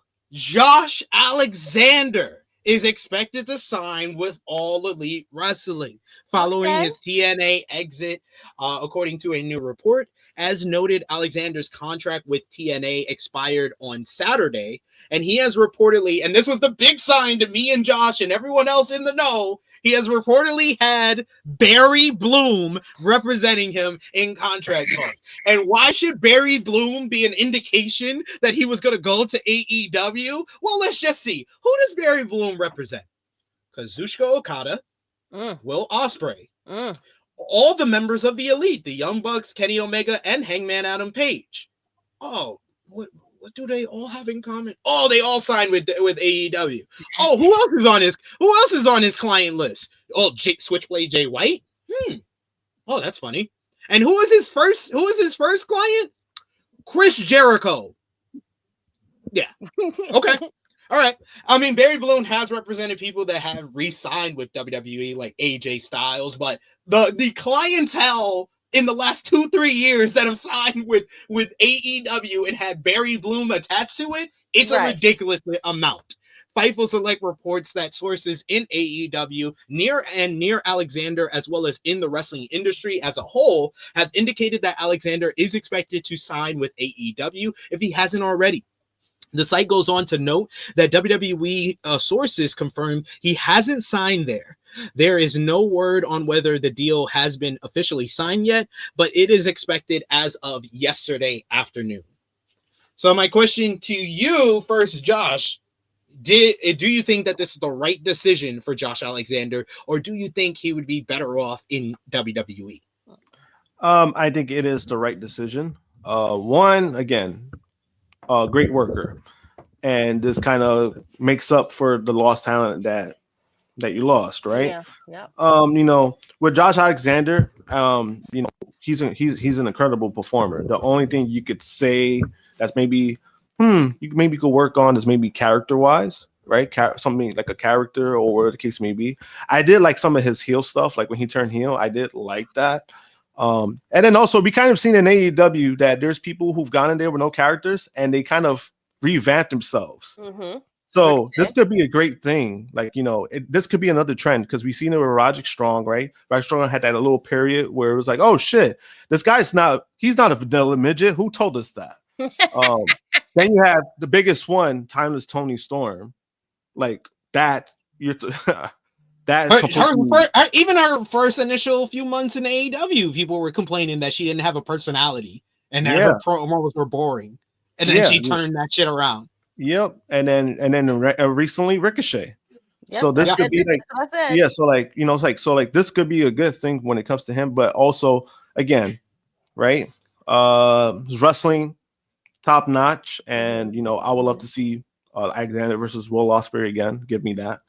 5 stars last year. Yep. I think he's making a great move, even financially. You know, it's not a bad move either way because it's like he's gonna get paid. And I think on a personal level, I'm more happy about that because again, I've been friends with Alexander on Facebook for a long time, even before he joined Impact. So to see his journey being in the Indies, then moving up to Impact, you know, he was getting bookings in Impact. And then, you know, once he became a star, like once he became a singles competitor, he left his 9-to-5 job and became full-time wrestling. You know, I love seeing shit like that. So on a personal level, I'm more than happy for Alexander, but I do believe he's making the right move to AEW.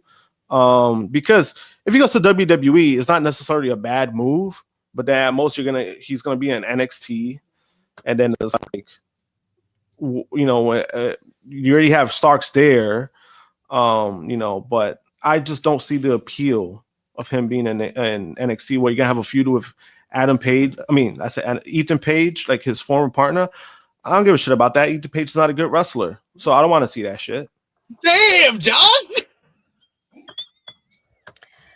God damn, Josh don't even hold back his punch. He just be clear punching people right in the square of the nose and shit. I mean, Ethan Page is a good wrestler. He's not a great wrestler. I mean, compared to Alexander, no.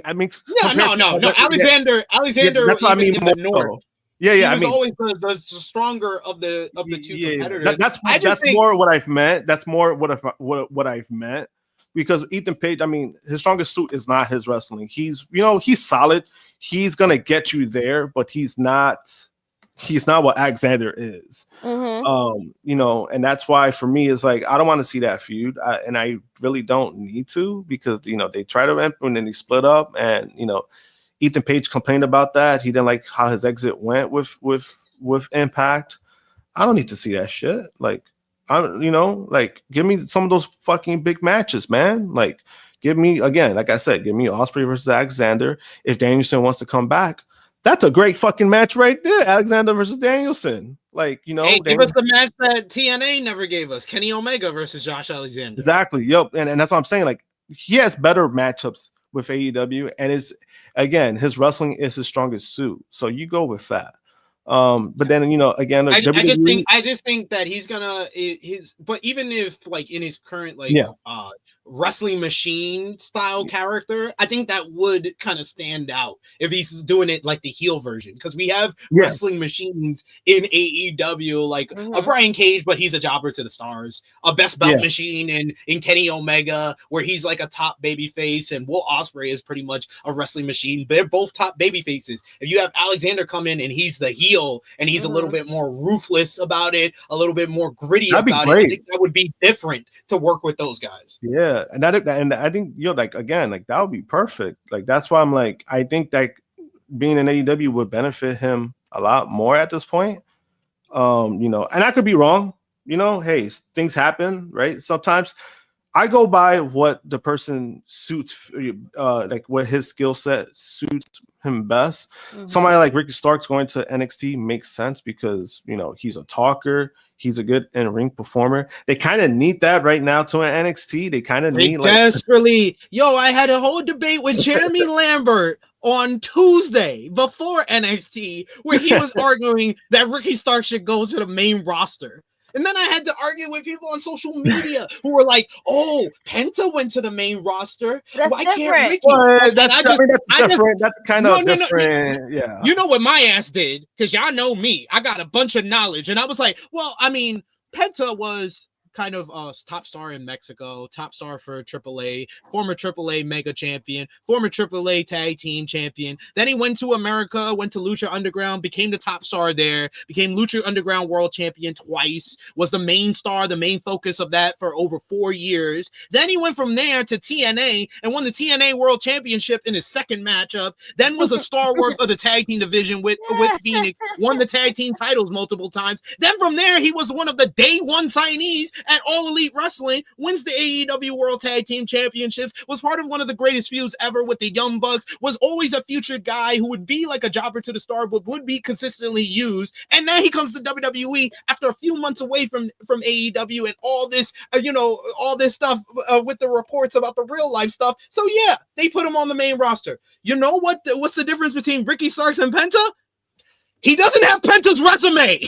That's the thing. Like, what the fuck are you thinking? But then also, Penta did negotiate. Like when he negotiated his deal, he made it clear, "I'm not going to NXT. I don't want to go to NXT." That plays a part. But Ricky basically said, "Do whatever with me." Yeah, right. He said, "Have my body. I need you to have my body." Take me. He's like, he begged for you to say, "Just put me anywhere. I just need you to just take me there." And I think, like, in a sense, like I kind of get what Jeremy was getting to, right? I kind of get it, but at the same time, like I said earlier, there's levels to this shit. And if their plan was to use Ricky in NXT, even when we were talking about it last year, like, oh, you know what they're gonna do? Even I was talking shit, and I was just like, yeah, they're gonna put Ricky Starks at NXT and give him NXT title run to make it seem like, oh yeah, his run so far is way better than it was in AEW. Like that was just me talking shit, and I'm just like, he ends up at NXT, so I wasn't far off when it comes to that, because I'm like, and it makes sense. This was the biggest argument that I had. There wasn't any other brand that needed Ricky Starks more than NXT. That men's division is the dirt worst. There's Obafemi, there's Trick Williams, there's Ethan Page, and there's a whole bunch of scrubs. Like I'm sorry, they did. Trick is finally leaving. Trick is finally leaving after Mania. Main event angle with Ty Dillinger. Yeah. And then Trick is probably leaving. Trick is probably leaving after Mania. And version Brooks Jensen. Oh God! You want to keep going? Keep going. You can name them. No, I'm just talking about this week. They did a main event angle with Ty Dillinger and the Virgin Brooks Jensen. Yeah. That's the state of the NXT men's division. They needed Ricky. When you said Virgin, I thought you said Virgin. So I was like, damn. No, he's a virgin. That's the storyline. That was the storyline that Brooks Jensen was a virgin. Yeah, that's why I call him the Virgin, Brooks Jensen. But anyway, moving on. HPK for you. HPK for you. What is the number one match you do want to see from Josh? If you had to have one, the one match you want to see Josh Alexander in AEW, Krssi?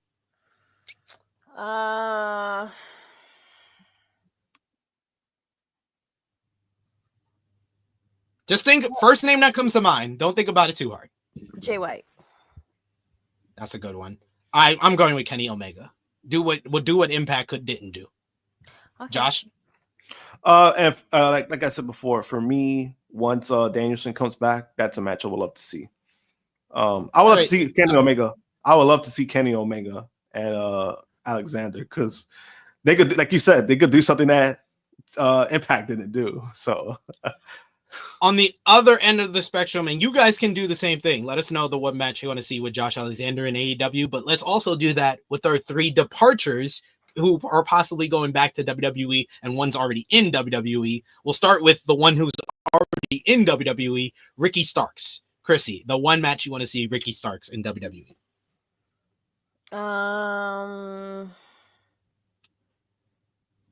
Shit. Mine's Carmelo Hayes. Oh. I like that. I think their personalities are just so alike. I was like, I either want to see a match with them or a tag team. Yeah. And they talk, the way they talk, oh man. The promos between the two. But that means that Carmelo have to go back though. No, Ricky will eventually be up there in a year. No. He means like in general in WWE. I think. Yeah, I'm just saying in general. Okay. I'm not saying right now it has to happen and like in Carmelo WWE. Hayes is a good one. Carmelo, I love that. Ricky and Cody. That's a good one. Josh, what about you? You do great work. I was going to say the same thing, Ricky and Cody, because he showed up for his buddy at the Royal Rumble. That's where the downfall kind of happened. That's where they started contract tampering. But he'd always go see him. He was there at Mania. He's always been there. He did a lot of contract tampering. It's no lie. He's always said he want. Listen, y'all don't read between the fucking lines, please, okay? Let's just go there. Oh no, I read between the lines. Believe me, I'm just calling it like it is. I'm just calling it like it is. Okay, ever since Cody has left AEW, it's been a couple of guys that's always said, "I'm going wherever the hell you're going." Oh yeah, we know that. He's one of the main front guys that said, "Hey, pick me, bring me over there, put in my." Just tell him to say, "Hey, put in my name." Just give him like a little like, "Ricky, get a little bit of Ricky over there, please. Like bring me over, please." Yeah, Ricky was at the top of like the Cody hires. Yes. Yeah, I think it was more so, and I would say it was more so once Triple H took over, because he didn't want to work with Vince. There was an interview where he did when he chose AEW, when he signed with AEW, and he explained his reasoning why. He wanted no parts of Vince McMahon. So once Triple H took over, basically that's where kind of the wheels set in motions. And then also, I think when he did do that Rumble thing, it became a big deal because of the pictures. Like they show the pictures and he's out in the open there. And there was people who didn't like that. There was people in backstage who didn't like that. And my guess is one of the people who didn't like it was Chris Jericho, because of the wording of it. Of hey, it's not a good look. It's not a good look of it.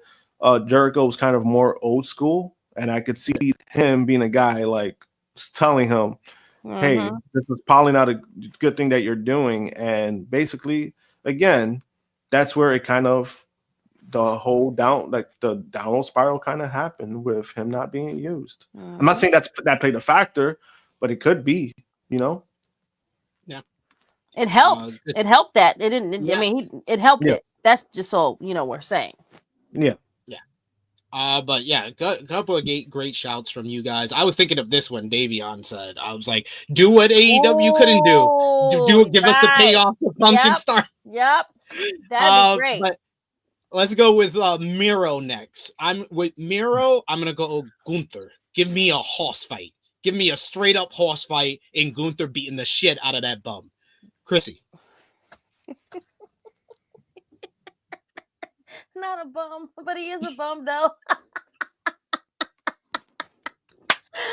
Oh God. Miro getting his ass kicked by Damian Priest. Okay. Josh. Miro versus one of the writers in WWE, because he's probably gonna complain of whatever he's getting. You know what? Okay. Miro versus Dominic. Obafemi, because Miro loves to fight black guys.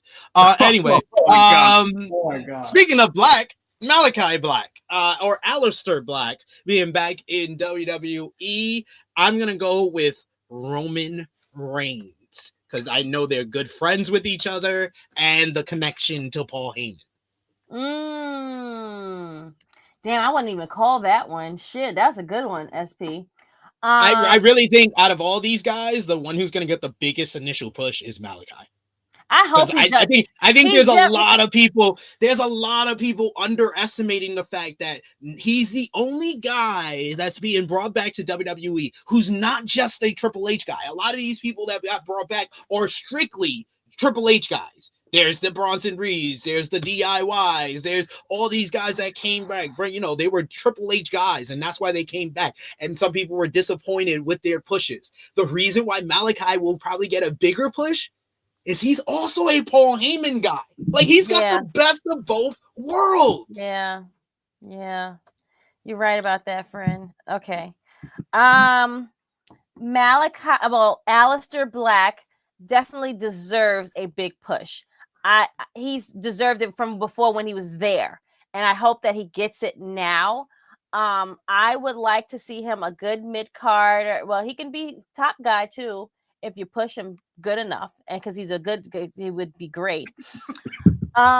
You said Roman. I would say either Punk or Sami Zayn.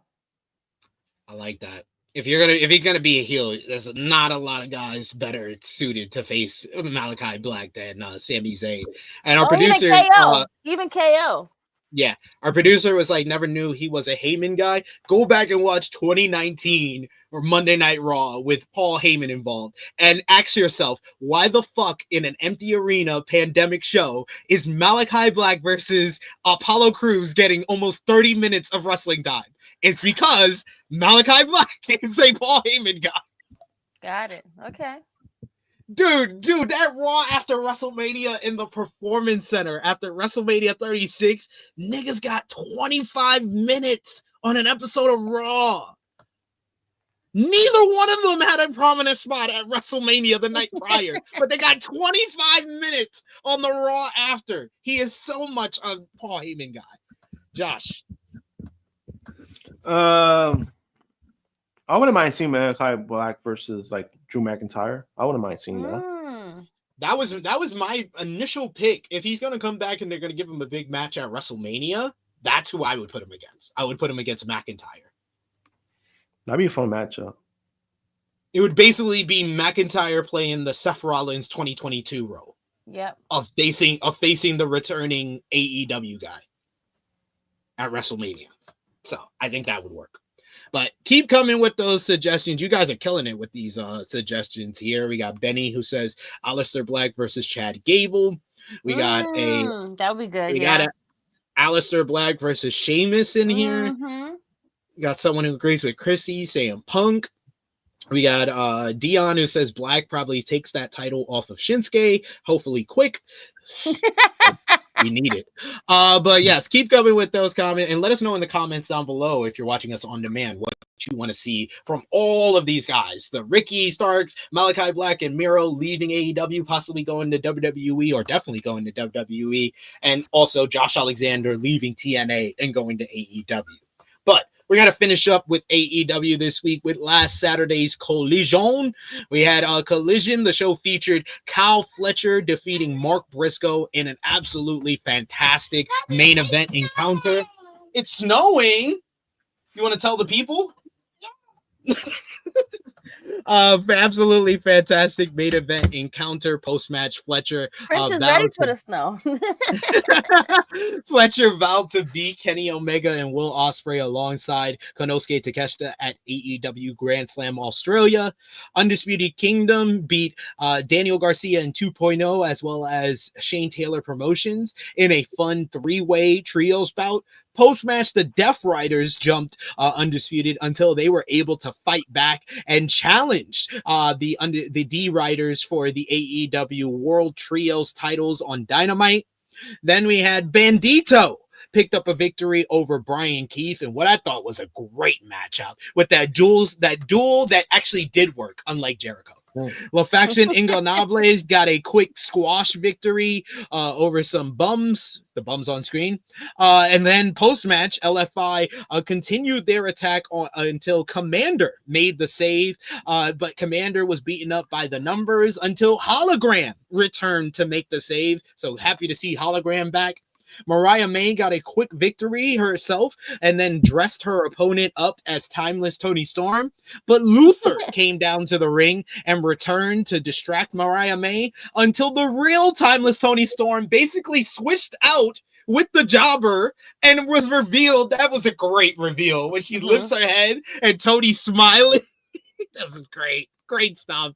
I love the fact they haven't done the Timeless Tony Storm entrance or even played her music since she's returned to the forum. Back, yep. And I love Megan Luther.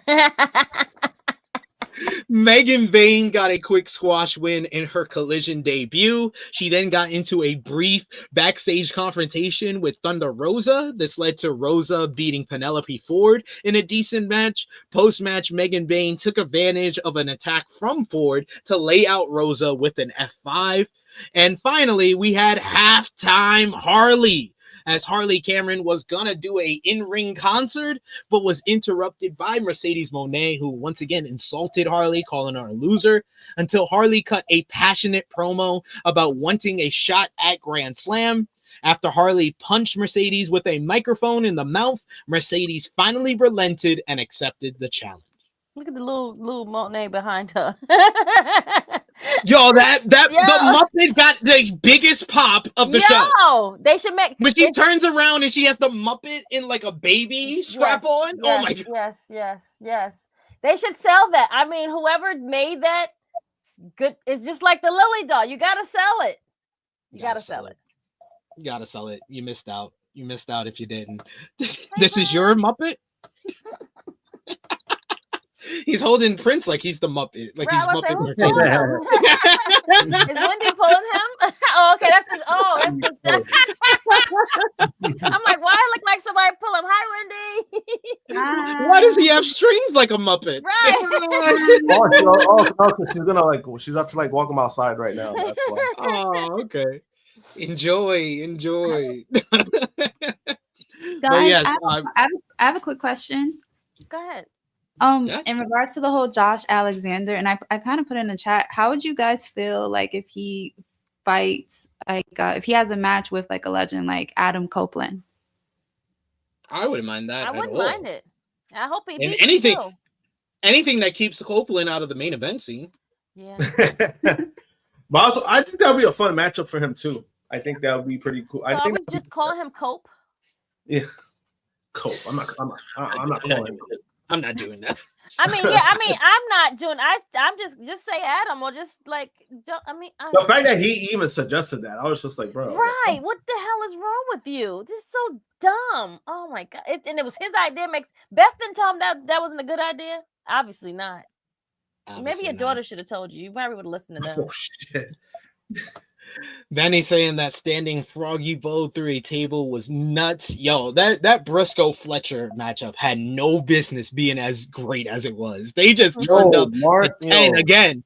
Yo, I've been saying that for like Mark be showing like when he gets his minutes, man, he shows the fuck out. Like, man, like God bless that. Twan Mac saying, look at that, a feud between two women with no belts involved. They are really pushing Megan Bain. She's in two different feuds. She started two different feuds this week. Yeah, I like it. It makes her feel like kind of important. Like it kind of, and it also makes her look like a fucking badass. That's kind of what people wanted. Because they were hearing, oh, she signed with the company, and then all of a sudden, oh no, she's not signed with the company. And then now they finally have her where it's confirmed, like, yeah, she's with the company. They've been using her very well, like, very subtle, not too much, but you're seeing the impact that she's bringing in because she just looks like a badass every time they bring her out there. It's some good stuff so far. Yeah, definitely. We got final news notes from AEW here. Basically dismissing of a previous report. A new report is shooting down the claim that Elijah, the former Elias, has signed with All Elite Wrestling. It was reported last Friday that the WWE alumni had signed a contract with AEW after he appeared in a video with ROH's The Righteous. Fightful Select reports that according to their sources, the news is not accurate and Elijah is not signed to the company. Elijah did make an appearance on the Chris Jericho cruise and where he faced AEW's Tommy Billington, but as of now, he is not under contract with AEW or ROH. The report goes on to note that TNA has expressed interest in him as of late. Elijah was released by WWE in September of 2023 and has been busy on the independent scene since. I have also heard that rumor that TNA is very interested in him, so I expect him to be signed sooner rather than later. Former referee Rita Chatterton has revealed that she was under contract with AEW at some point for a year. Chatterton is, of course, the female referee who was a part of the allegations against Vince McMahon from way back in the 80s. Chatterton appeared on the Power and Glory podcast recently, and during the conversation, she noted she was under contract to AEW for a while. She said 3 years ago, a friend of mine, Seth Turner, who runs the Professional Wrestling Hall of Fame in Albany, he grew up with my daughter. Seth drove me crazy. He started this Hall of Fame, and they wanted to give me an award. And I wanted no part of it. Nope, I'm not doing it. I've been away from wrestling for over 30 years. I want no part of it. He drove me crazy. He called my daughter, he grew up with, and got my daughter involved. And now the two of them are driving me crazy. Mom, you have to do it for Seth. He needs your help. So I eventually say, okay, I'll do this one show, this one event. She said, my dreams ended a long time ago. I once dreamt of being in the WWF Hall of Fame. That never happened. I'm in this Hall of Fame now. I get the Trailblazer Award. It's kind of like riding a Harley. It's in your blood. It started creeping back in my blood. So eventually, she's told about Tony Khan. And she says that Seth tells her his name is Tony Khan. She says, who the hell is Tony Khan? That doesn't even sound right.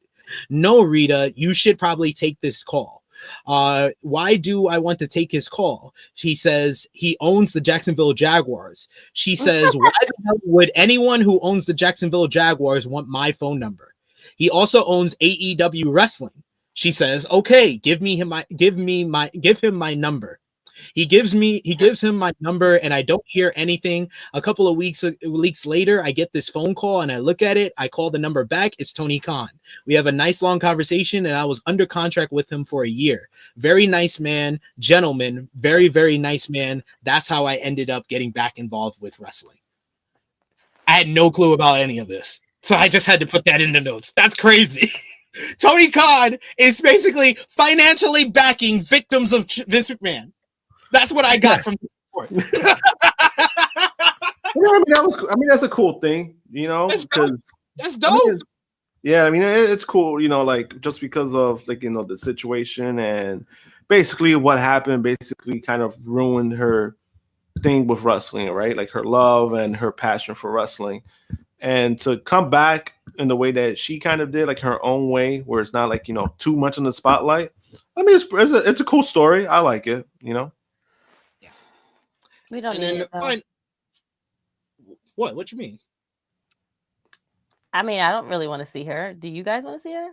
Oh no, it wasn't. He didn't hire her for us to see her. Oh, okay. He hired her just to be like, I want to pay you because you have fucking been victimized by pro wrestling. Oh, okay. I misunderstood. Yeah, this is a good thing. This is not anything negative. Yeah, this is a good thing. Okay. Then I take back what I said, and I'm sorry. This is wonderful for her. I apologize. Yeah, she already worked with them for over a year, and we never saw her. So he basically just paid her just for her being her.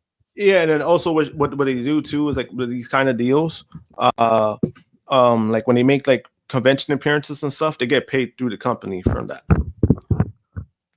That's dope. Final note has to do with the Grand Slam show that airs later on today.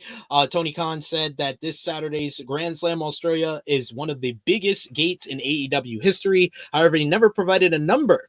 The Wrestling Observer newsletter reports that the show currently has over 1.25 million for the gate. This would be the third largest gate in AEW history, behind both All in London events. It may end up as number 4, however, as advanced sales for All in Texas are believed to be higher. It's unknown how many tickets have been sold, but the Brisbane Entertainment Center can hold around 9,500 people. It was noted that Grand Slam Australia is not sold out. There is a $44 a get-in price on the secondary market, and primary market tickets are said to be very expensive. In an interview with Fightful's Down Under the Ring, Tony Khan once again talked about the live gate. He says, this is one of the biggest international events ever. It's one of our biggest gates in AEW history. We're really excited for that. Outside of Wembley Stadium in London, this is going to be, I believe, our biggest international live gate of all time. It's a very exciting event for AEW. Good for you. Good for them. But damn, did y'all fucking overprice those motherfuckers? Because number 1 on your list, All in London 2023, was 80,000 tickets sold. Number 2 on your list, All in London 2024, 50,000 tickets sold. Grand Slam Australia, 9,000 tickets sold. That means you raped these people. You raped their pockets. You were the bully that takes their money out their pocket, out their wallet, and then hands it back to them. Yeah. I mean, as long as they don't go on, as long as Tony Khan doesn't go to the ring and talks about their gate, should be all fine. Yeah. He did get booed out the building, from what I heard. I did see a clip of that. Him being booed out the building. Good for them. Yes, good for them. Good. Let's finish off the Converse with ROH TV, as they had a special episode this week from the Jericho Cruise. I wish that AEW would do another Dynamite from the Jericho Cruise. That's still one of my favorite episodes of Dynamite. Yeah, that was a good thing. Yeah. That was in like the pandemic, right? Or something like that. Or when was that? That was before. I think that was just before the pandemic. That was in January 2022. I mean 2020. Excuse me. January. Right before the pandemic. That's when Britt turned heel. Yes, Britt turned heel with the in-ring promo with Tony. That's when Omega and Paige beat the SCU for the tag team titles, and the Young Bucks and Cody Rhodes pushed MJF into the pool. ROH TV on Honor Club, the show featured on the Jericho Cruise, had Harley Cameron picking up yet another victory over Billy Starks here. You also had Ricochet making his ROH debut in a win over Serpentico. Konosuke Takeshita appeared as he beat the Dynamite Kid Tommy Billington in an AEW International Championship Proving Ground match.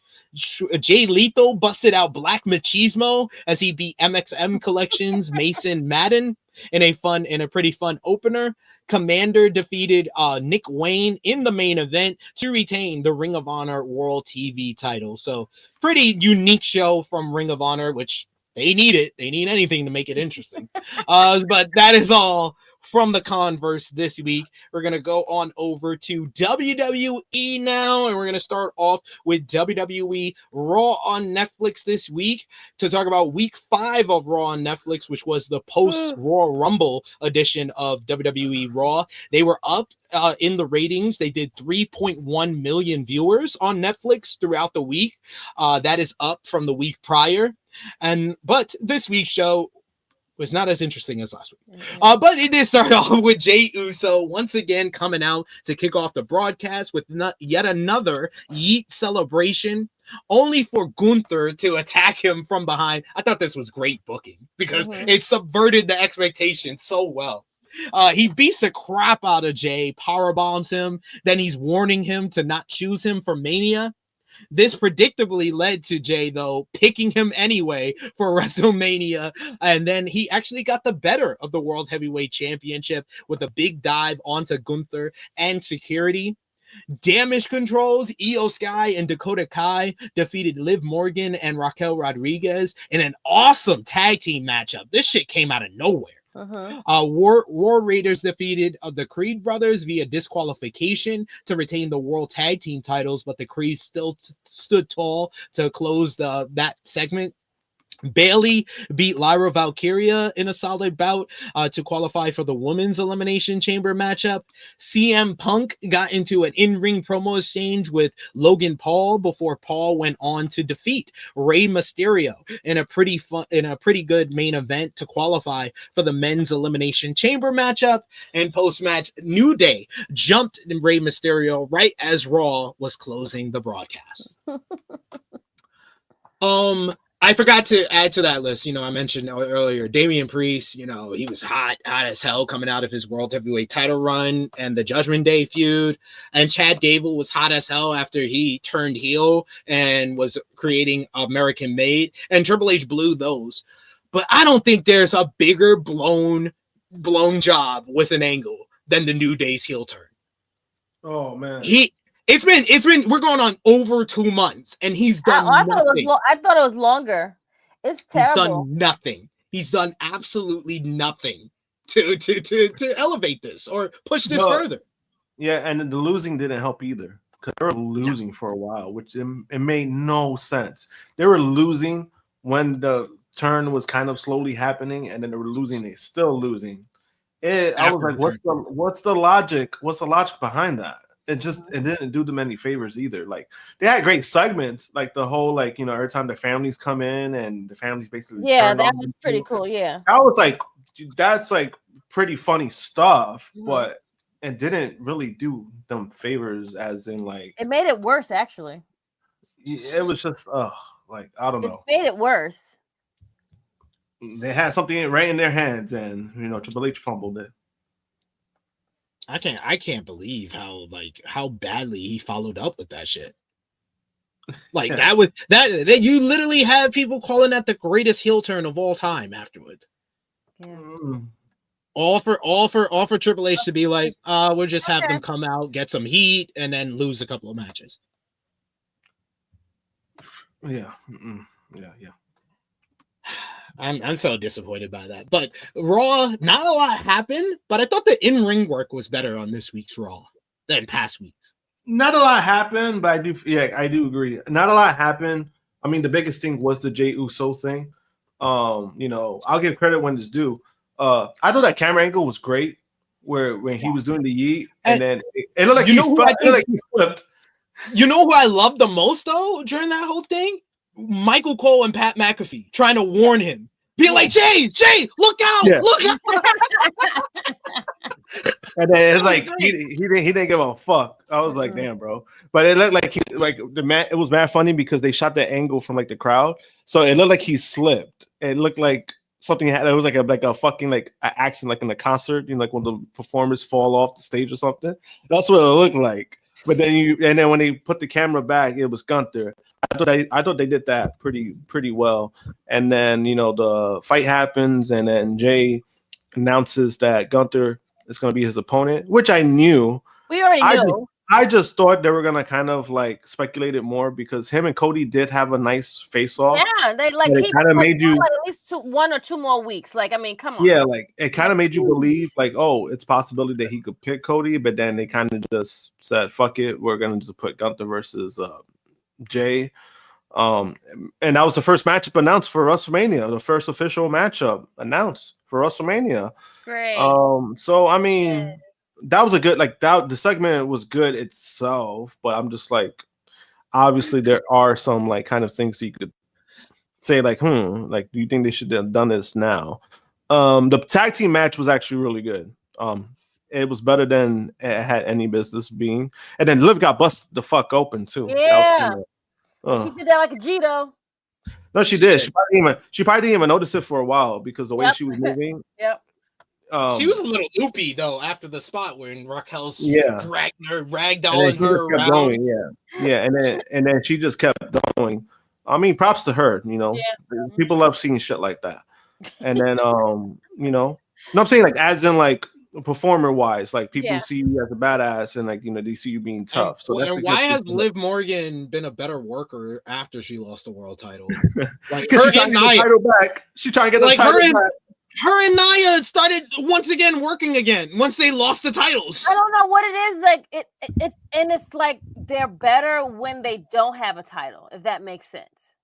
Oh yeah, I mean that's a lot of cases like that too. Like it happens a lot, but this one is kind of way more noticeable because it was less like this is probably what we should have gotten from their title reigns. Okay, I guess. What are you gonna do, guys? What are you gonna do? Yeah, and then the main event, Logan Paul was rusty as fuck. Oh my god, he was rusty as fuck. But also with Logan Paul, I mean, I gotta, because he's not a wrestler, so I'm not gonna try to harbor too much on that. But there are things with Logan Paul, like when he basically covers up a lot of like his stuff he doesn't know yet with like his flashy moves. But this week, he was just it wasn't a good week for him. But the new finisher looks good. Yeah, the new finisher was dope. You just can't do it to half the roster. You just can't do it. Yeah. You can't do that shit to Roman Reigns and think you're gonna win. Mm-hmm. You can't do that. No, I think Roman will maybe sell it, but he can't do it to Braun Strowman. He'll sell it. He can't do it to Jacob Fatu. Like he'll do it, but he'll kick out like at 2. So it's like, you know what I mean? He'll sell it, but it's like. To answer this question, SP3, how do you feel about Lyra Valkyrie? Come on. So far, I mean, that's a segue. I told y'all asses that she shouldn't have fucking won in the goddamn first place, but no one listened to me. I mean, but you said that, but I was the one who said they shouldn't have even created the Intercontinental title. They did not have the talent, did not have the creative to have 2 mid-card women's titles. And my pick was Dakota. I really thought they were going to give it to Dakota, and they would be treating her the same way. This is not a case of Lyra's the champion, and that's why. No, you're right. No. They did not care about this title to begin with. Yeah. No, you're absolutely right on that. I honestly don't think. Yeah, like I don't think Dakota would have made it better, but she was like the pick that I had. But I was like, I wasn't in favor of the title regardless. They just obviously just did it because of the women, the United States title. I think they should have just made an IC title and just put it both across both things, not the United States titles. If you want to choose one belt, choose the more prestigious one, which is IC, and had it go across the platform, huh? But the whole thing with Chelsea is that Chelsea wanted to do this angle. She wanted to do the whole USA because she's from Canada, so that's funny. She wanted to do that, so it was always going to be it doesn't matter which one of they picked. It just should have been one. It just should have been one. Right, you're right. Okay, yes. It just should point blank. It just should have been one belt across both platforms, just like the tag titles. Because now you got these girls. Lyra Valkyria, okay, she's the inaugural. Okay, let's take it off for now. Give it to Zelina. Well, no, Zelina's on SmackDown. Fuck. Give it to these other girls.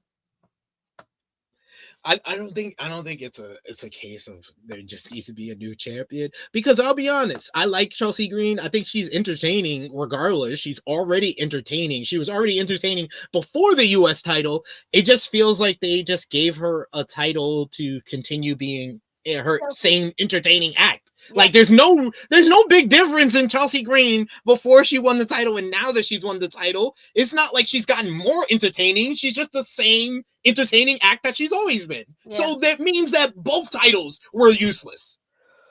Oh boy. Oh my god.